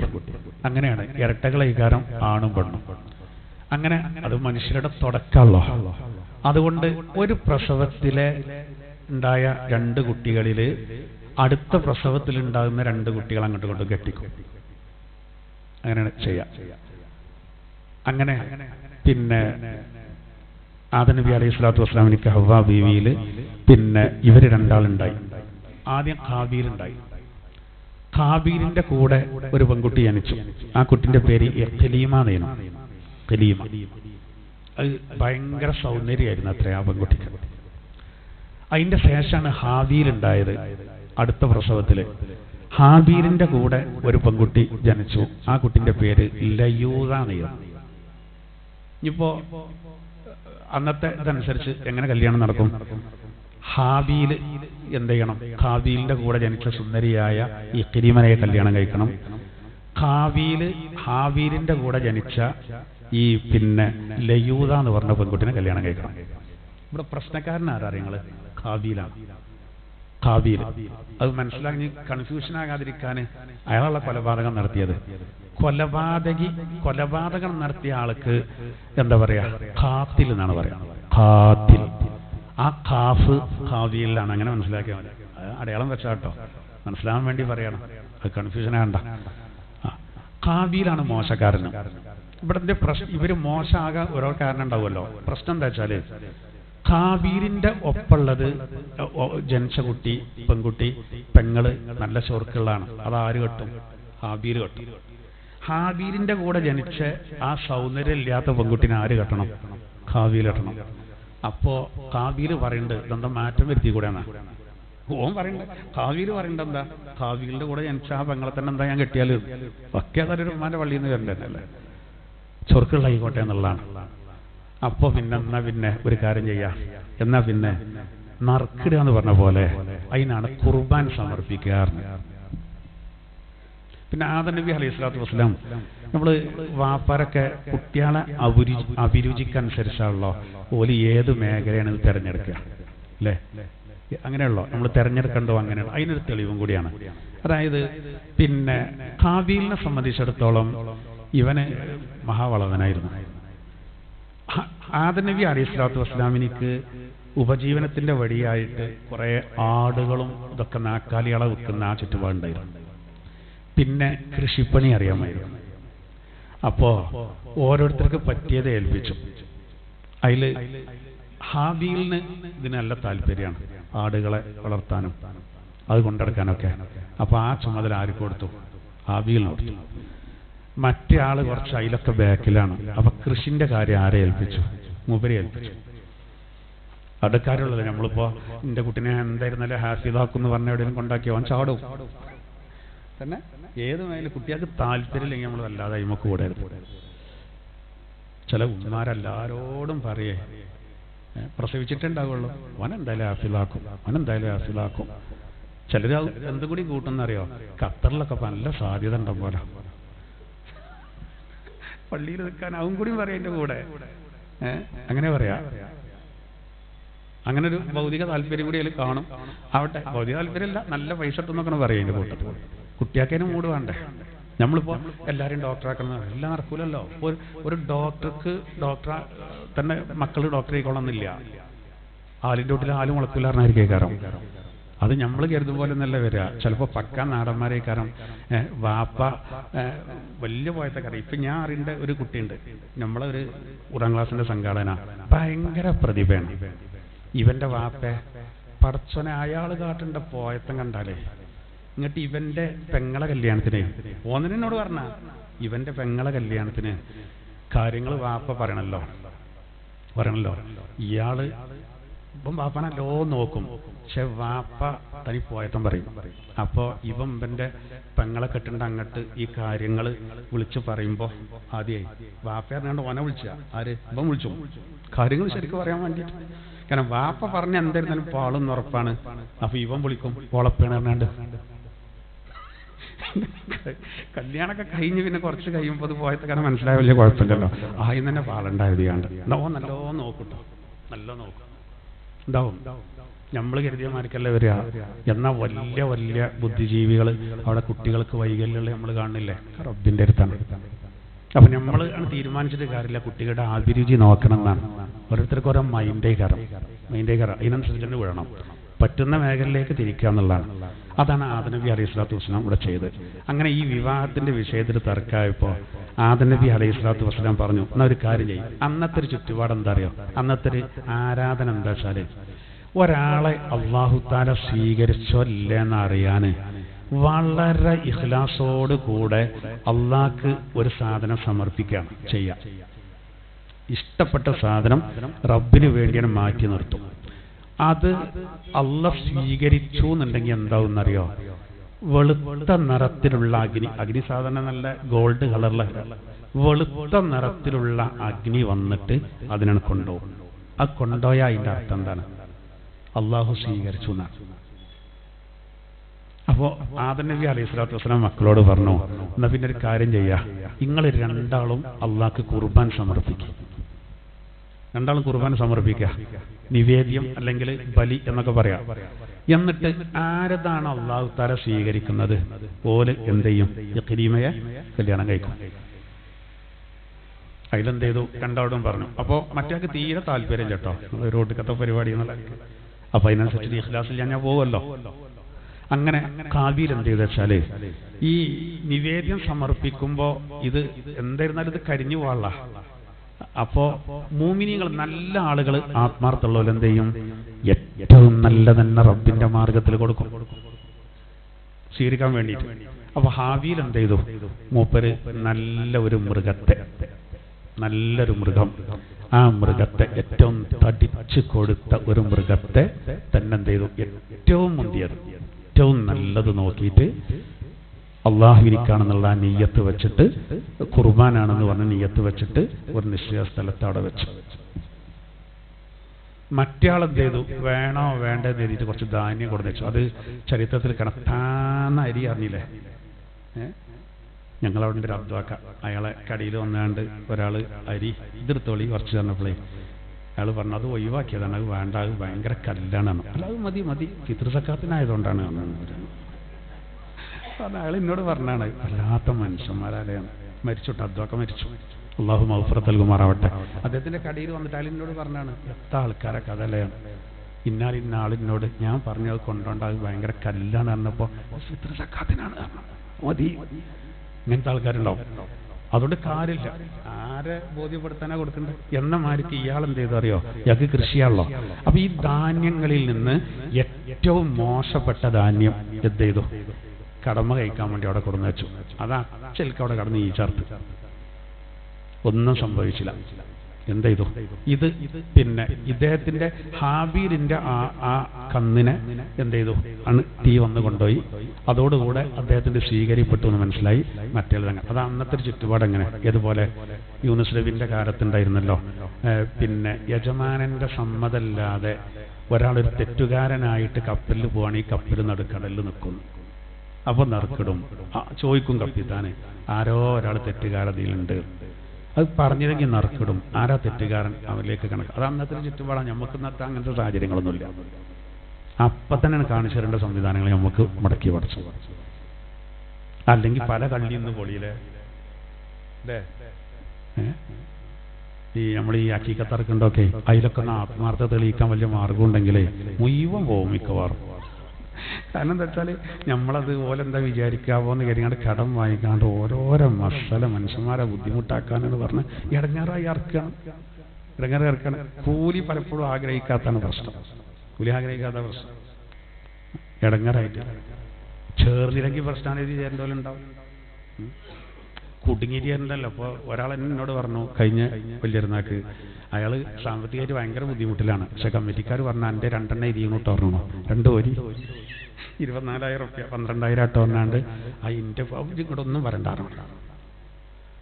അപ്പോൾ ഇവരെ കണക്കിന് അയാൾ നല്ലോണ്ട് എന്നുള്ളതാണ്. അയാൾ മിസ്കീൻ്റെ പരിധിക്ക് എത്തിയാണ്. നാട് വിടൂല ആൾക്കാർ, പുറത്തിറങ്ങൂല ആൾക്കാരെ.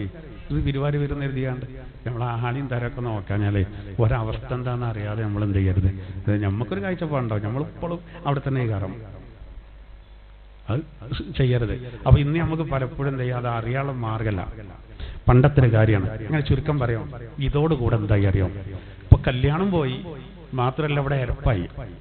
ആർക്കാണ് ഇഖ്ലാസ് ഉള്ളത്, ആർക്കാണ് ഇല്ലാത്തത്? ഹാബീലിനെയും ഹാബീലിനെയും വിഷയത്തിൽ തീരുമാനമായി. ഈ ഹാബീല് ഭയങ്കര പിന്നെ വാശിക്കാരനായിരുന്നു, ഭയങ്കര അസൂയക്കാരനായിരുന്നു.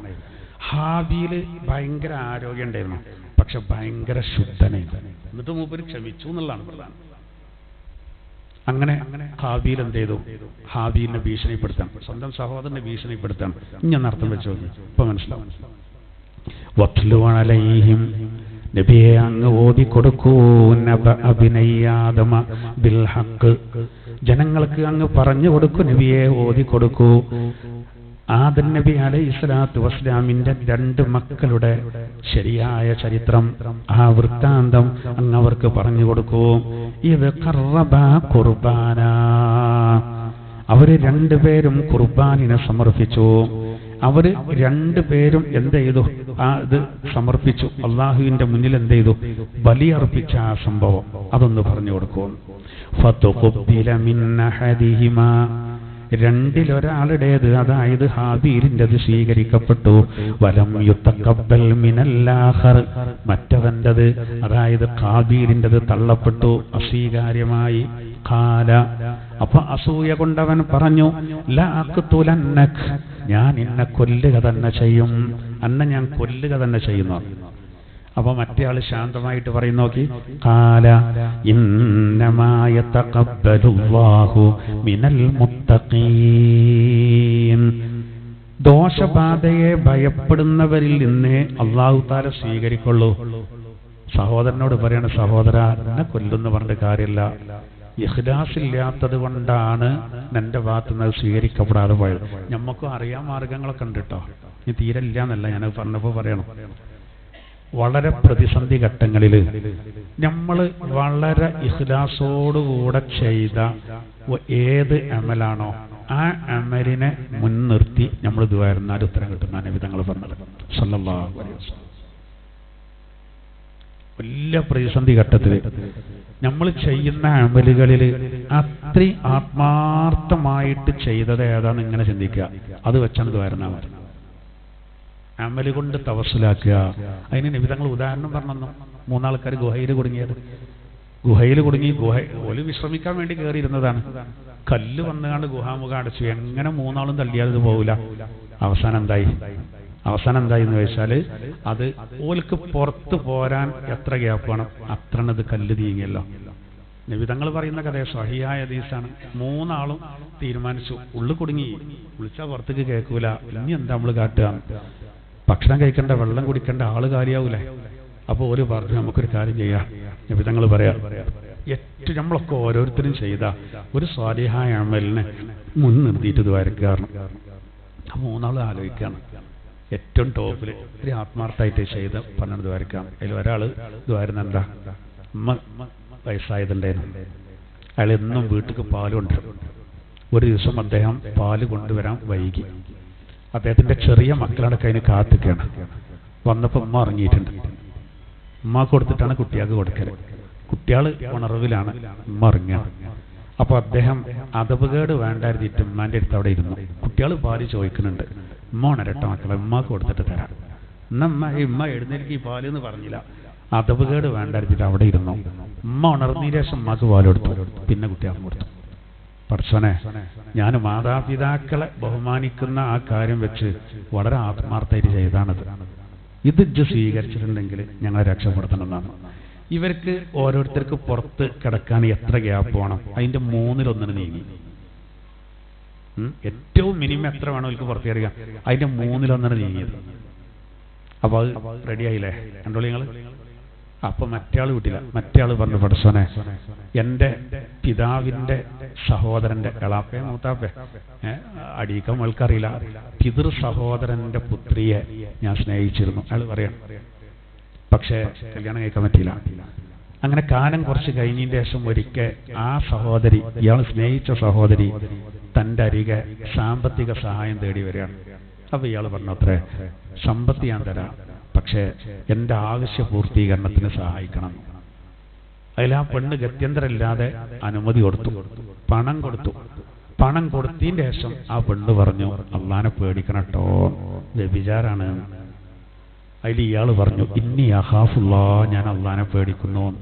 ആ തെറ്റ് ചെയ്തിരാന്ന് മാത്രമല്ല, അദ്ദേഹം പറഞ്ഞു, പടച്ചോനെ, ഞാൻ ആ പൈസ പിന്നെ തിരിച്ചു വാങ്ങിയിട്ടില്ല, ആ തെറ്റ് ഞാൻ ചെയ്തിട്ടില്ല. എല്ലാ നിലക്കും സാഹചര്യം അനുകൂലമായിരുന്നു.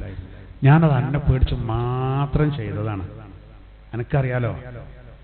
അത് സ്വീകരിച്ചിട്ടുണ്ടെങ്കിൽ ഇതിന്ന് കഴിച്ചിലാക്കണം. അത് കുറച്ചുകൂടി. മറ്റേ ആൾ പറഞ്ഞെന്താ വെച്ചാൽ, അയാൾക്കൊരു തൊഴിലാളി ഉണ്ടായിരുന്നു. ശമ്പളം വാങ്ങാതെ അയാൾ പറയാതെ നാട് വിട്ടു. അയാൾക്ക് കുറെ വേതനം കൊടുക്കാണ്ട്. പിന്നെ കാലം കുറെ കഴിഞ്ഞതിന് ശേഷം ഇയാൾ വരികയാണ്. ആര്? ഈ തൊഴിലാളി. നമുക്കുണ്ടല്ലോ, മാസത്തിൽ ശമ്പളം കൊടുക്കുന്നുണ്ടാണെങ്കിൽ 15 ദിവസത്തെ പൈസ കൊടുക്കാണ്ട് അയാൾ മുങ്ങി. ബംഗാളിയാണ് കാരണം. എന്നായിരിക്കും ഇയാൾ കുറെ കഴിഞ്ഞിട്ട് വന്നു, കൊല്ലങ്ങൾ കുറെ കഴിഞ്ഞിട്ട്, എനിക്ക് ഇത്ര പൈസകൾ തരാണ്ട്, ഇത്ര ദിവസത്തെ വേതനം എന്ന് പറഞ്ഞു. അപ്പോ ഇയാൾ പറഞ്ഞത്ര, അതാ എൻ്റെ വേതന അതാണ്. അന്ന് ഇയാളെ കച്ചവടം എന്താ വെച്ചാൽ ആടും ഒട്ടകമൊക്കെയാണ്. കുറെ ആടുകൾ ഉണ്ടാവില്ല. അപ്പൊ ഇയാൾ പറഞ്ഞത്ര, എന്നെ കളിയാക്കരുത് കേട്ടോ, അത്രയൊന്നും ഇല്ലല്ലോ, ഇയാൾ കുറച്ച് ദിവസത്തെ വേദന കിട്ടാവുള്ളൂ, കുറെ ആടുകൾ, അതൊക്കെ എൻ്റെ വേദനാണ്. അപ്പൊ അയാൾ എന്നെ പരിഹസിക്കരുതെന്ന് പറഞ്ഞപ്പോ ഈ മുതലാളി പറഞ്ഞത്രേ, ഇജന്ന് വാങ്ങാതെ പോയ എൻ്റെ ആ ശമ്പളം ഉണ്ടല്ലോ, അത് ഞാൻ കച്ചവടത്തിലേക്ക് ഇറക്കി, അത് വേറെ തന്നെ കരുതി ഇറക്കി. ജന്ന് വരുമ്പോ എന്നാ വെറുതെ തരാൻ, അതിൽ കിട്ടിയ എൻ്റെ വിഹിതം ലാഭമാണ്. ആടുകളൊക്കെ എടുത്തോ. ഇത് ഞാൻ ആത്മാർത്ഥമായിട്ട് ചെയ്താ പടച്ചോനെ, അതുകൊണ്ട് ചിന്ന കഴിച്ചിലാക്കണേ. അതിൽ പറ്റണം നീങ്ങി. ഇങ്ങനെ നമുക്ക് ദ്വാരക്കാം. പക്ഷെ നമുക്ക് ചിലപ്പോൾ കിട്ടൂല, അതാണ്ടാകുക. ഇന്നലെ പള്ളിയിലൊരു മയ്യത്തുസ്കാരം ഉണ്ടായിരുന്നു. ആ മയ്യത്തുസ്കാരം ഇപ്പം ഇതിന് കൂട്ടാൻ പറ്റുമോ? വലിയ കൂലിയാന്നൊക്കെ ഉസ്താദ്മാർ പറയലുണ്ട്. ഞാൻ കുടുങ്ങിയിട്ട് പോയതാ, അത്ര വലിയ ഇഖ്ലാസൊന്നും ഇല്ല, ഓട്ടെ. ഇന്നലെ 2 റക്അത്ത് തഹിയ്യത്ത് നിസ്കരിച്ചു. അതിന് കല്യാണം മുടക്കേണ്ട കുറെ ആൾക്കാർ അവിടെ ഉണ്ടായിരുന്നു. ഓല് എൻ്റെ കല്യാണം മുടക്കേണ്ട കരുതികാണ്ട് കടക്കട്ടെ 2 റക്അത്ത് നിന്ന് കരുതിയതാണ്. അപ്പൊ അത് വരക്കാൻ പറ്റൂല, അത് ഉദ്ദേശം മാറി. ഇങ്ങനെ ഓരോന്നിങ്ങനെ കൂട്ടിയാക്കി. ഒരാൾക്ക് ചായ വാങ്ങിക്കൊടുത്തീനു സുഹൃത്തിന്. അപ്പോൾ ഓൻ്റെ വീട്ടിലടിച്ചിട്ടില്ലെങ്കിൽ ഓൻ നടന്ന് പറയുന്ന എഴുതി കൊടുത്താണ്. അവൻ പോയി. അല്ല, ഉദ്ദേശം മാറിയാൽ അങ്ങനെയാണ് നോക്കി. നിങ്ങൾ അങ്ങനെയാണ് നോക്കി. സഹോദരിമാരോട് പറയുകയാണെങ്കിൽ, ഇളച്ചിന് കല്യാണത്തിന് ഒരു മാല ചോദിച്ചു, അത് കൊടുത്തീനോ? ആത്മാർത്ഥമായിട്ട് കൊടുത്താണെങ്കിൽ അത് വരയ്ക്കാനും. പക്ഷെ അങ്ങനെ പറഞ്ഞിറക്കോള് കൊടുത്തില്ലെങ്കിൽ ബലാലാണ്. പോയില്ലേ? ഇഖ്ലാസിൽ ഞാൻ പോയില്ലേ? അപ്പൊ അങ്ങനെ നമുക്കിത് കളഞ്ഞു കിട്ടാൻ വലിയ പണിയെ കാരണം. ചിലപ്പോ ഇഖ്ലാസോട് കൂടെ ആണെങ്കിൽ, ഞാൻ നേരെ പള്ളിക്കന്ന് ഒരു പാറ്റിന്റെ ചിറകുണ്ടായിരുന്നത്, അത് അവിടുന്ന് എടുത്തിട്ട് പടച്ചോനെ ഞാൻ ആത്മാർത്ഥമായിട്ട് എടുത്തിട്ടാ. ഞങ്ങളവിടെ ഉണ്ടായിരുന്ന ഒരാൾ മരിച്ചു പോയി, അള്ള പുറത്തെടുക്കട്ടെ. മൂപ്പര് വെള്ളിയാഴ്ച വന്നാൽ ഇങ്ങനെ കാർപ്പറ്റിൽ ഇങ്ങനെ തപ്പും, കാലിൻ്റെ അടിയിൽ നിന്ന് ഏതെങ്കിലുമൊക്കെ മണലിൻ്റെ വലിയ തരികളൊക്കെ ഉണ്ടോയെന്ന്, കുടുങ്ങിയത് കല്ലുകൾ. ഇങ്ങോട്ട് അതൊക്കെ എടുത്തിട്ട് ആൾക്കാർ കാണിച്ചു കൊടുക്കും. ഇങ്ങോട്ട് പറയും ചേച്ചു മല്ലാക്കതൊന്നും ശ്രദ്ധിക്കൂല, എത്തിനാണ് അതിൻ്റെ ആവശ്യം. അങ്ങനെ ഇപ്പൊ കുറെ കമ്മിയായിട്ടാ. പണ്ടുള്ളവർക്ക് നിസ്കാരം ഇതൊക്കെ ഭയങ്കരമായിരുന്നു, കുത്തിത്തിരിപ്പും ഭയങ്കര. പിന്നെ പള്ളിക്ക് ഒരു ജോലിക്കാരൊക്കെ വെച്ചാണ്ടല്ലോ ഓൽക്ക് ഭയങ്കര പണിയെടുക്കും. ഉസ്താദ് ശനിയാഴ്ച 10 മണിക്കാണ് വന്നിറങ്ങലെന്നുണ്ടെങ്കിൽ അതിന് കണക്കാക്കി ആ വീടിയിൽ കുത്തിരക്കും. ഉസ്താദ് വന്നോ ഇല്ലേ അറിഞ്ഞിട്ടേ പോകുള്ളൂ. 10 മണിക്കത്തെ ബസ്സിൽ ഉസ്താദ് വന്ന് ഇറങ്ങിയിട്ടില്ലെങ്കിൽ മൊലിയർ വന്നിട്ട് ചേട്ടാ തന്നെ. ഉസ്താദിന് ചിലപ്പോൾ കുട്ടീനായിട്ട് ഹോസ്പിറ്റലിൽ പോയതേക്കാരം. ഇങ്ങനെ നോക്കിട്ടോലട്ടെ. ഇപ്പൊ കുറെ അതിനൊക്കെ മാറ്റം വന്നു, കുറെ മാറ്റം വന്നു. ഉണ്ടങ്ങനല്ല, ഇവാറത്തും കാര്യങ്ങളൊക്കെ ഉണ്ടാവും, പക്ഷെ ഈ രൂപത്തിൽ എന്ത് ചെയ്യും. അപ്പോൾ അതേപോലെ തന്നെ എവിടെയൊക്കെ വലിയ മാറാലൊക്കെ ഉണ്ടെങ്കിൽ അത് എല്ലാവരും വിളിച്ച് കാണിച്ചു കൊടുക്കുക. നോക്കി നിങ്ങൾ ഒരാളെ പണിക്കച്ചിട്ട് എന്താ കാര്യം, നേരെ മറിച്ച് അത് തട്ടി ഒഴിവാക്കിയ കൂലിയായി. അതല്ലെങ്കിൽ മറ്റേ ആളോട് പറഞ്ഞാൽ മതി. ആ തൊഴിലെടുക്കേണ്ട ആളോട് ഓക്കെ ഞാൻ ശ്രദ്ധിക്കണം കേട്ടോ, ഇനി വേറുള്ളവർ കണ്ടാൽ ചിലപ്പോൾ അതൊരു വലിയ കുറ്റം പറച്ചിലാവും. എന്നാ ഓക്കെ, അതാണ് സ്നേഹം. നേരെ പറയാം, ആണ് സ്നേഹം. അത് നമ്മൾ അവിടെ പറഞ്ഞ് ഇവിടെ പറഞ്ഞ് അയാളെ കഞ്ഞിയിൽ പോയി വാരുണ്ടാവും, വെറുതെ സ്വീപ്പുണ്ടാക്കുക. അത് ആൾക്കാർക്കൊരു രസമാണ്. അങ്ങനെ ആകരുത് എന്ന് പറഞ്ഞു. അപ്പോൾ പിന്നെ നമുക്ക് ഈ ഖുർബാന് പറഞ്ഞ ഇങ്ങനത്തെ സാഹചര്യങ്ങളില്ലെങ്കിലും ചിലതൊക്കെ ദുആക്ക് ഉത്തരം കിട്ടാനുള്ള ചില വഴികളുണ്ട്. ഇനി നോക്കൂ, അപ്പോൾ ഹാവീൽ നമുക്ക് ഒരുപാട് മാതൃക ഉണ്ട്. ഹാവീൽ വളരെ മാന്യനായിരുന്നു. ഹാവീൽ പറയാണ്, അൻ്റെത് സ്വീകരിക്കപ്പെടാത്തല്ലേ ഇപ്പം എന്നോട് ദേഷ്യം. അതിന് ദേഷ്യപ്പെട്ട് കാര്യമില്ല, തെക്കുവെള്ളോലെത്തുന്നേ പഠിച്ചും സ്വീകരിക്കുള്ളൂ. എന്നിട്ട് ഇങ്ങനെയും കൂടിയും പറഞ്ഞു,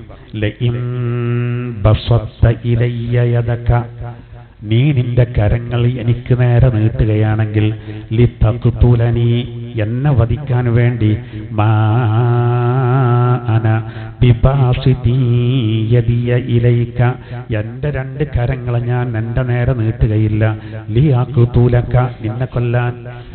എന്താ മാന്യത. പിന്നെ ഇതിനെ കൊല്ലും പറഞ്ഞല്ലോ, അന്റെ 2 കരങ്ങൾ എന്നെ കൊല്ലാൻ വേണ്ടി നീ എന്റെ നേർക്ക് നീട്ടിയാൽ ഞാൻ കൊല്ലൂല കേട്ടോ എന്ന് കരുതിയിട്ട് ഞാൻ ആ പണിക്ക് കൂലാം. അതാണല്ലോ നബിതങ്ങൾ പറഞ്ഞത്, അൽ ഖാതിലു വൽ മഖ്തൂലു ഫിന്നാർ എന്നാണ്. കൊന്നവനും കൊല്ലപ്പെട്ടവനും നരകത്തിലാണെന്ന്. എപ്പോഴാണ് ഒരാൾ അങ്ങോട്ട് കൊല്ലണമെന്ന് വിചാരിച്ചു, മറ്റൊങ്ങോട്ട് കൊല്ലണമെന്ന് വിചാരിച്ചു, സംഘട്ടനത്തിൽ ഏർപ്പെട്ട് കണ്ട് അതിലൊരാൾ മരിച്ചു. നബിതങ്ങൾ പറഞ്ഞു 2 നരകത്തിലാണ്. അപ്പൊ സഹാബിമാർ ചോദിച്ചു, നബിയെ കൊന്നോ നരകത്തിലാണ് തന്നെ മനസ്സിലാവും, കൊല്ലപ്പെട്ടവൻ എങ്ങനെ നരകത്തിലാകാം? അത് നബിതങ്ങൾ പറഞ്ഞു, കൊല്ലപ്പെട്ടവന്റെ മനസ്സിലെന്തായിരുന്നു? മറ്റവനെ കുത്തണമെന്നായിരുന്നു. 2 കത്തിയേറ്റ് വന്നതല്ലേ, 2 കത്തിയേറ്റ് വന്നതാണ്.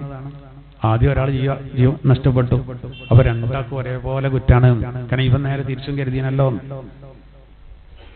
അന്യായമായിട്ടാണെങ്കിലാട്ടത്. നേരെ മറിച്ച് ഒരാളെ പണം തട്ടാൻ വേണ്ടി, സ്വർണം തട്ടാൻ വേണ്ടി അക്രമി വന്നു, അവനെ നേരിട്ടു. ആ നേരിടുന്നതിൻ്റെ ഇടയിൽ ആ പിന്നെ ആള് നിരപരാധിയായ ആൾ കൊല്ലപ്പെട്ടാൽ അവനെ പറ്റി നിബിധങ്ങൾ പറഞ്ഞെന്താ? ഷഹീദിന്റെ കൂലിയാണെന്നാണ്. എന്താ കാരണം? സമ്പത്തിനെ സംരക്ഷിക്കാനാണല്ലോ. ഇപ്പോൾ ഒരാള് സമ്പത്ത് ചെലവാക്കാൻ ഒരാൾക്ക് ഒരു ഐഡിയ ഇല്ല, ഒരു ചെറിയൊരു കമ്മിയുണ്ടെന്ന് കൂടിക്കോളി, മുതൽ കുറയുണ്ട്. ഓൻ്റെ ഏറ്റവും അടുത്ത ബന്ധുവിൻ്റെ കടമയാണ്. ഖുർആൻ പറയാണ്, എന്ത് ചെയ്യണം? ആ പൈസ ശരിക്കും കൈകാര്യം ചെയ്യണം. സമ്പത്ത് വെറുതെ നശിപ്പിക്കാൻ പാടില്ല. ഓന് പക്വത എത്തുന്നത് വരെ നിങ്ങൾ കൈകാര്യം ചെയ്യണം എന്നാ ഖുർആൻ പറഞ്ഞത്. പക്ഷെ കാര്യങ്ങളൊക്കെ ശരിക്കും എഴുതിയേക്കണം. ഓന് വസ്ത്രം തിന്നാൻ ഇതിനൊക്കെ കൊടുക്കണം. പക്ഷെ സമ്പത്ത് ഓനെ വിട്ടുകൊടുക്കരുത്.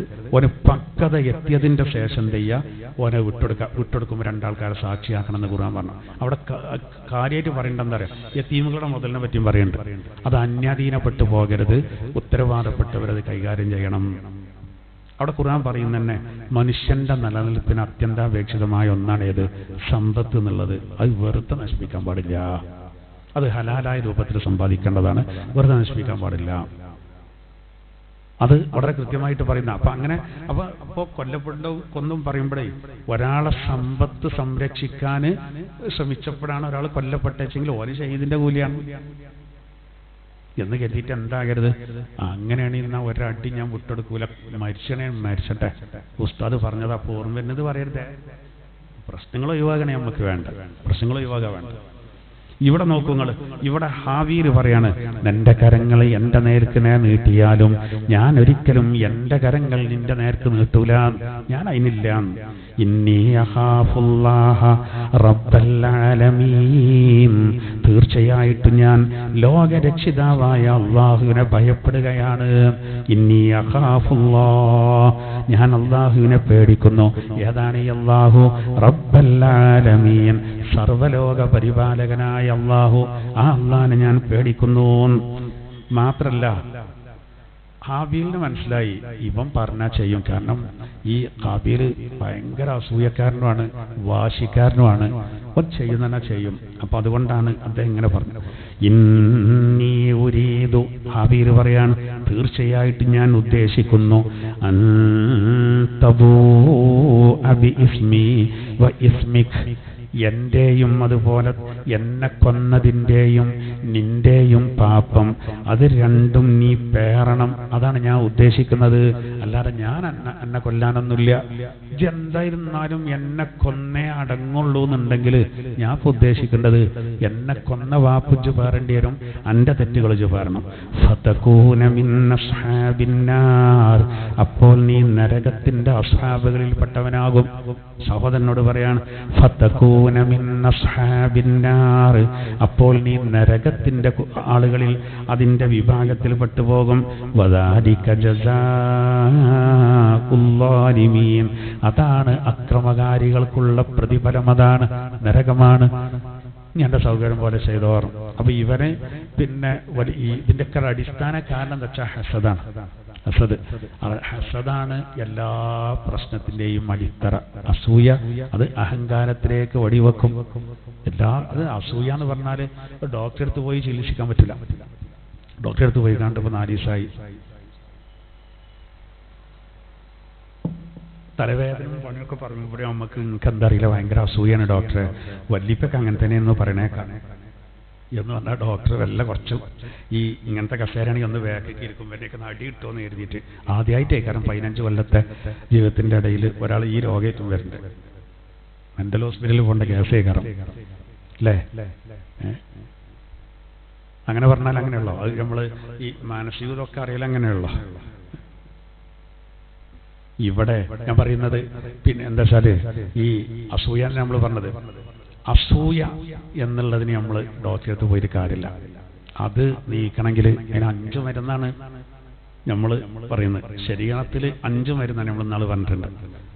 ഒന്ന് തഹജ്ജുദ് നിസ്കരിക്കുക, മറ്റൊന്ന് അത്താഴ സമയത്ത് പ്രാർത്ഥിക്കുക, മൂന്നാമത്തത് ഖുർആൻ ഓതുക, നാലാമത്തത് ഭക്ഷണം ചുരുക്കുക.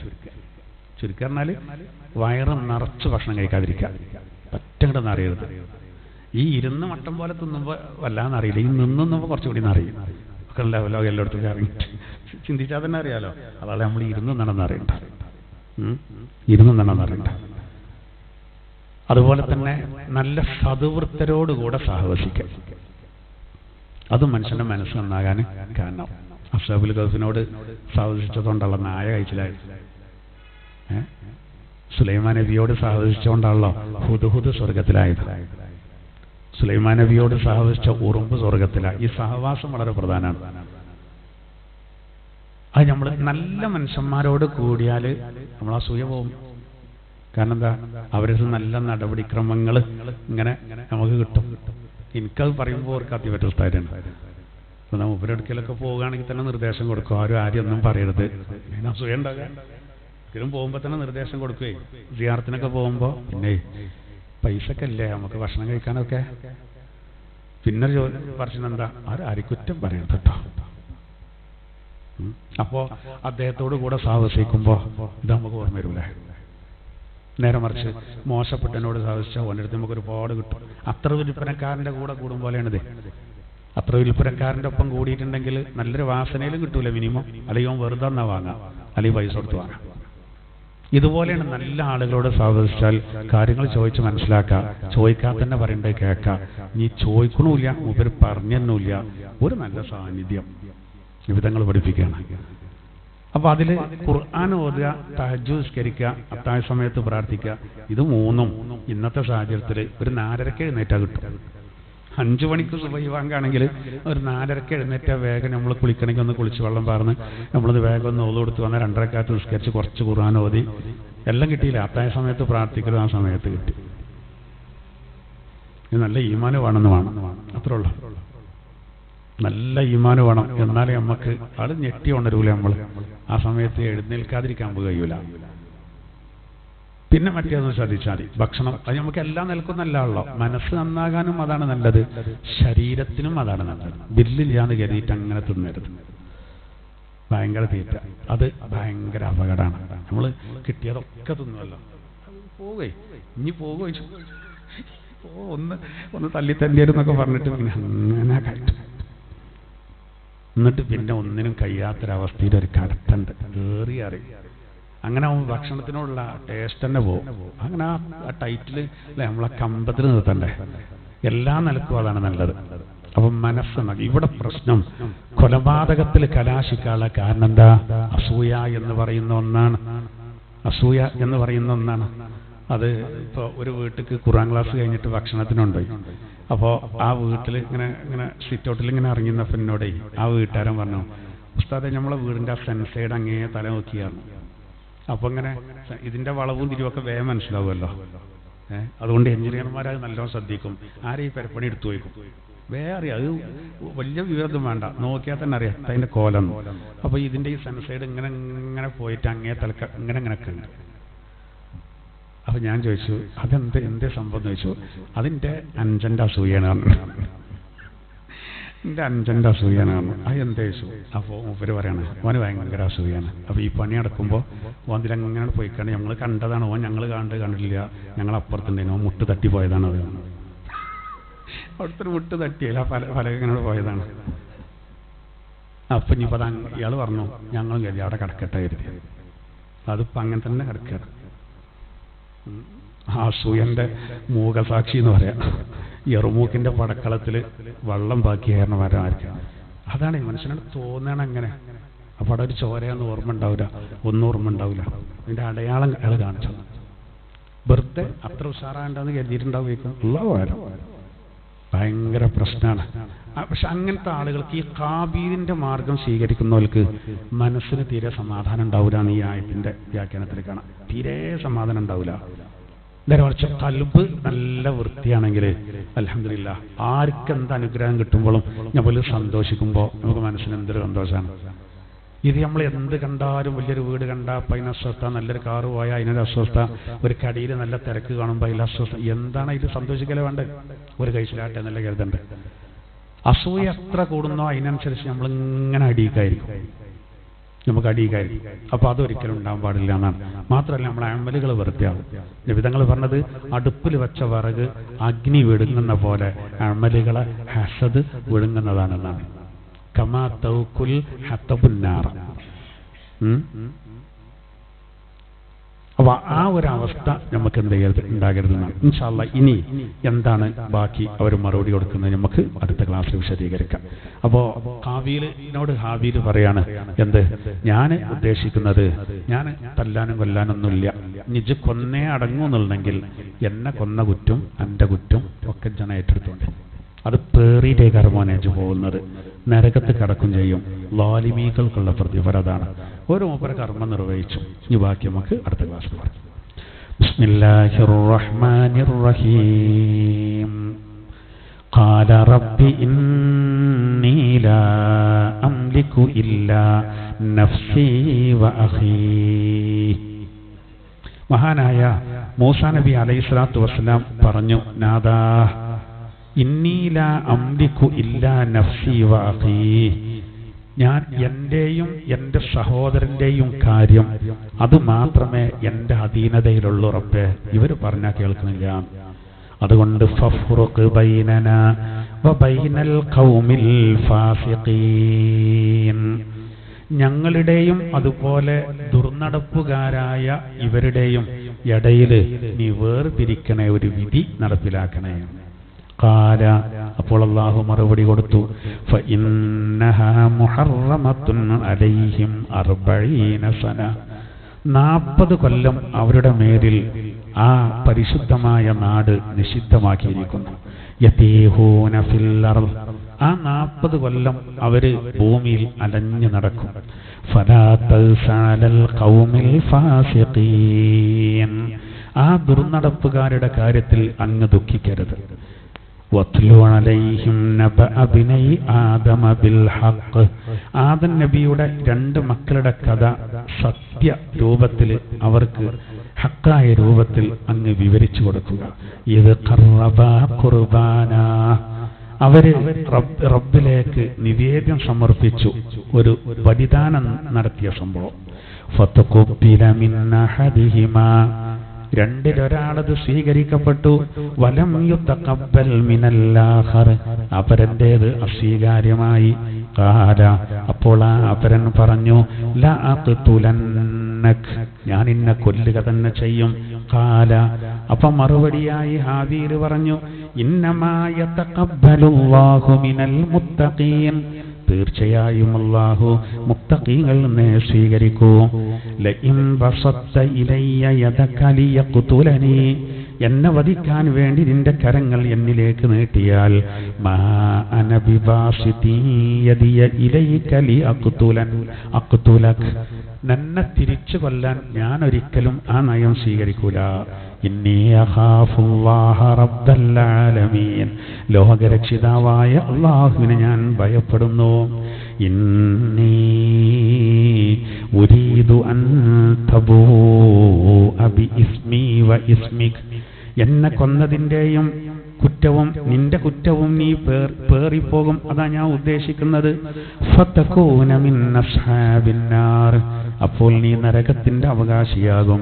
വദാലിക ജസാഉൽ ളാലിമീൻ, അക്രമകാരികൾക്കുള്ള പ്രതിഫലമാകുന്നു അത്. അഊദു ബില്ലാഹി മിനശ് ശൈത്വാനിർ റജീം. ബിസ്മില്ലാഹിർ റഹ്മാനിർ റഹീം. ഖാല റബ്ബി ഇന്നി ലാ അംലികു ഇല്ലാ നഫ്സി വ അഖീ فافرق بيننا وبين القوم الفاسقين. قال فإنها محرمة عليهم 40 سنة يتيهون في الأرض فلا تأس على القوم الفاسقين. واتل عليهم نبأ بني آدم بالحق إذ قربا قربانا فتقبل من أحدهما ولم يتقبل من الآخر قال لأقتلنك قال إنما يتقبل الله من المتقين. لئن بسطت إلي يدك لتقتلني ما أنا بباسط يدي إليك لأقتلك إني أخاف الله رب العالمين. إني أريد أن تبوء بإثمي وإثمك فتكون من أصحاب النار وذلك جزاء الظالمين. صدق الله العلي العظيم.